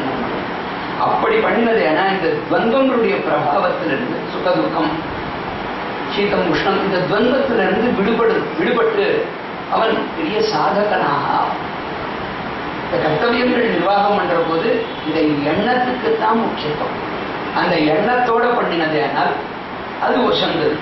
கர்மயோகத்தை பண்ணாமல் ஞான யோகம் பண்றேன் அப்படின்னு போனது ஏன்னா சுலபம் இல்லை. ஏன்னா அந்த ஞானம் வரணும்னா இந்த கர்மத்தால தான் அது பூர்ணமா எந்த ஆக்ஞையின்படியா பண்ண வேண்டிய கர்த்தவியம் அதை பண்ணி முடிச்சுதான் பகவத் விஷயமான ஞானம் வரணுமே ஒழிய அப்படியே வராது. கர்மயோகத்துல ஆத்ம ஜானத்துடைய அனுசந்தானம் இருக்கிறதுனால இந்த கர்மயோகம் ஞானாகாரமானதுதான், ஞானத்தோட கூடியதுதான். இந்த ஞானத்துடைய அம்சம் இருக்கே அது அபியாசத்தால பிரபலமா. 12 இருக்கிற சந்தியாவந்தனம் பண்ற போதும் அதே எண்ணம், மத்தியானிகம் பண்ற போதும் அதே எண்ணம். 24 மணி நேரமும் நாம் சிவபதியான சர்வேஸ்வரனுடைய உகப்புக்காகவே வாழக்கூடியவர்கள். அவனுடைய பிரசாதத்தை கொள்றோம்னா அதுவும் அந்தர்யாமி நிவேதனம்னு, அதுவும் பகவானுடைய உகப்புக்கு தான். நம்முடைய நாக்கு ருச்சிக்குன்னு நினைச்சு சாப்பிட்டால்தான் தோஷம். நமக்கு அப்படிங்கிற எண்ணம் வராமல் பெருமாளுக்கு என்ன அப்படின்னு தான் கேட்கணும். பெருமாளுக்கு அப்படிங்கிற எண்ணத்தோட தான் பண்ணணும். வீட்டுல என்ன மெனு அப்படின்னு கேட்கக்கூடாது. இன்னைக்கு பெருமாளுக்கு என்னன்னு கேட்கணும். அந்த பெருமாளுக்கு சமர்ப்பிச்ச அந்த பிரசாதத்தை நாம் கொண்டதே ஆனால் நம்முடைய சத்துவபலம் அதனால விருத்தியாகும். பகவானுக்கு கைங்கரியம் பண்றதுக்கு இன்னும் அதிகமான சாத்விக பலம் ஒன்று. அந்த சாத்விக பலத்தை அளிக்கக்கூடிய பிரசாதம் இது அப்படின்னு நினைச்சு சாப்பிடுற போது உள்ள அந்தர்யாமியா அக்னி ரூபத்துல பகவான் தான் இருந்து நாம் சாப்பிட்டதையெல்லாம் பக்குவமாக்குறான். தாம் வைஸ்வானரோ பூத்வா பிராணினாம் தேகம் ஆசிரிதகா பிராணாபான சமாயுக்தா பச்சாமி அன்னம் சதுர்விதம் அப்படின்னு கீதையில சொல்லியிருக்கான். உள்ளுக்குள்ள பாச்சகனாக இருக்கான், சமையல்காரனா இருக்கக்கூடியவன் என் பெருமான். எல்லாருடைய ஹிருதயத்திலையும் இருக்கு. அவனை நினைக்கக்கூடியவர்களுடைய ஹிருதயத்துல மாத்திரம் இல்லை, நாஸ்திகனுடைய ஹிருதயத்திலையும் இருக்கான். நாஸ்திகனுடைய ஹிருதயத்திலையும் இருந்து கொண்டு அவன் சாப்பிடுறத பச்சனமாக்கி அவனுக்கு நல்லபடியா சௌக்கியமான ஆரோக்கியத்தை கொடுத்திருக்கான் அந்த பெருமான். இந்த பெருமாள் ஸ்தோத்திரம் பண்றவர்களை மாத்திரம்தான் இல்லை, எல்லாருக்கும் பொது சமூகம் சர்வபூதேஷன் இருக்கக்கூடியவன். இப்படிதான் விசாரிக்கிறது உண்டு. பக்தனை காட்டிலும் ஆஸ்திகனை காட்டிலும் நாஸ்திகனுக்கு அதிகமான ஐஸ்வர்யம் கொடுத்துருக்கான், பார்ஷியாலிட்டி கூட பண்றான் பெருமாள்னு வேடிக்கை சரி. ஏன்னா அவனிடத்துல இன்னும் அதிகமா ஐஸ்வர்யம் இருக்கு, பக்தர்கள் தான் ஏழப்பட்டவர்களா இருக்காள்னு சமத்காரமா சாதிப்பார். ஆனா இந்த பணத்தை கொண்டு இல்லைன்னா அந்த ஆத்மஸ்ரீயோட பார்க்கிற போது, கைங்கரிய ஸ்ரீயை பார்க்கிற போது இந்த பக்தர்களுக்கு இருக்கக்கூடிய ஏற்றம் அபாரமானது. அந்த பகவான் எல்லாருக்குள்ளேயும் அந்தரியாமியா இருந்து சாப்பிட்டதை எல்லாம் ஜீரணமாக்குறான். அவ்வளவு கருணையோட கூடியவன் அந்த எம்பெருமான். அதனால நாம் கொள்றக்கூடிய பகவத் பிரசாதம் கொள்றதானா அதுவும் திருவாராதனம் தான். வெளி ஹோமம் எல்லாம் பண்ற போது, வெளி அக்னி ஹோமம் பண்ற போது இந்த வட்டில் போன்றதை இடது கையில பிடிச்சிட்டு வலது கையில தருவி எடுத்துக்கொண்டு நெய் போன்றதோ எதை சேர்க்கிறோமோ அதை சேர்க்கிறோம். 2 கைகளும் பகவான் கொடுத்த 2 கைகளும் கூட பிரயோஜனத்துக்கு வரணும் அப்படின்னு இந்த மாதிரி கைங்கரியங்கள் பண்றோமோ, இங்கேயும் அதே மாதிரி அந்தரியாகம் இது. இந்த இலையை ஒரு கையில பிடிச்சிட்டு வலது கையால ஓம் பிராணாய ஸ்வாஹா, ஓம் அபானாய ஸ்வாஹா, ஓம் தியானாய ஸ்வாஹா, ஓம் உதானாய ஸ்வாஹா, ஓம் சமானாய ஸ்வாஹா, பஞ்சாக்னிஹோத்திரம், அதுவும் அக்னிஹோத்திரம் இருக்கு. அந்த அக்னிஹோத்திரம் 5 ஆகுதிகள் ஆகுதி கொடுக்கிறோம். அந்த 2 கைகளையும் பகவானுக்கு ஆகுதி கொடுக்கிறோம். உள்ள சர்வேஸ்வரன் தான் கொள்ளக்கூடியவன் அப்படிங்கிற எண்ணத்தோடு சாப்பிடணும். சாப்பிடுற போது எப்படி சாப்பிடணும்னு பெரியவா சொன்னான்னா, காலை ரமிட்டு வந்ததேனா இல்லை வாங்கி கொள்ளணும்னா அந்த காலில் இருக்கக்கூடிய ஈரம் உணர்றதுக்குள்ள சாப்பிட்டு எழுந்திருக்கணும். ஈரம் உணர்றதுக்குள்ள எழுந்திருக்கணும்னா ஃபுல் டைம் எவ்வளவு உங்களுக்கு தேவைப்படுறதோ, எவ்வளவு கிராசம் தேவைப்படுறதோ அத்தனையும் அது ஒன்றிலேயே தான் அந்த ஒரே ஒரு காரியத்தில் மும்முரமாக இருக்கணும். இதில் உப்பு போறாது, அது அதிகம், இது போறவர் அதெல்லாம் சொல்றதுக்காக டைம் டைவர்ட் பண்ணினது. ஏன்னா எவ்வளவு கொள்ள முடியுமோ அவ்வளவு ஆகாது. அது உணர்றதுக்குள்ள எழுந்து கிளம்பி ஆகிருக்கணும். அப்படின்னா ஆகாரம் போன்றது கேவலம் சர்வேஸ்வருடைய உகப்புக்காக, சரீரத்தை அவனுடைய கைங்கரியத்துக்கு ஏற்றதா வைக்கிறதுக்காக அவனுடைய பிரசாதம் இது. அவன் அனுசரிச்சதுக்கு அப்புறமா அதுல வித்தியாசம் பார்க்கறதுக்கு நமக்கு அதிகாரம் கிடையாது. அந்த மாதிரி கொள்ளணும்னு சொல்லி இந்த மாதிரி கொண்டதேன்னா அந்த சாப்பாடும் கூட பகவத் ஆராதனை தான். இந்திரியங்கள் எல்லாம் ரொம்ப வேலை செஞ்சு சிரமப்பட்டிருக்கு.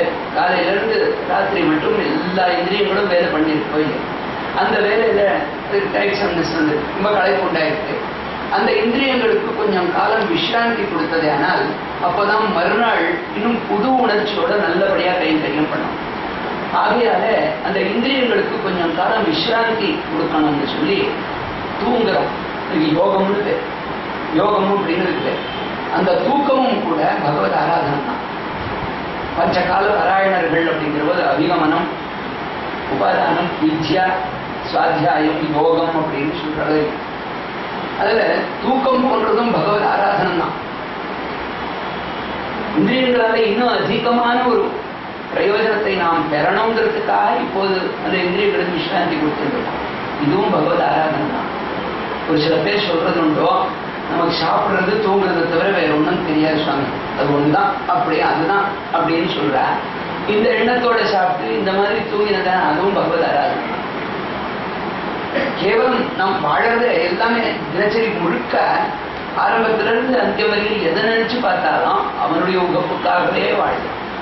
எந்த கர்த்தவியமும் அவனுடைய சந்தோஷத்துக்காக பண்ணினதே. ஆனால் இந்த ஞானத்துடைய அம்சம் அபியாசத்தால விருத்தி அடைந்த போது அது நமக்கு முக்தி அப்படிங்கிற ஐஸ்வர்யத்தில் ஈடுபடும்படியா பண்ணி அதற்கு பக்தி துவாரா நாம் பிரபதனம் போன்றது பண்ணினாலும் பக்தியின் மூலமா எம்பெருமானுடைய திருவடிகளுக்கு நம்ம அழிச்சுட்டு போய் சேர்க்கிறோம்.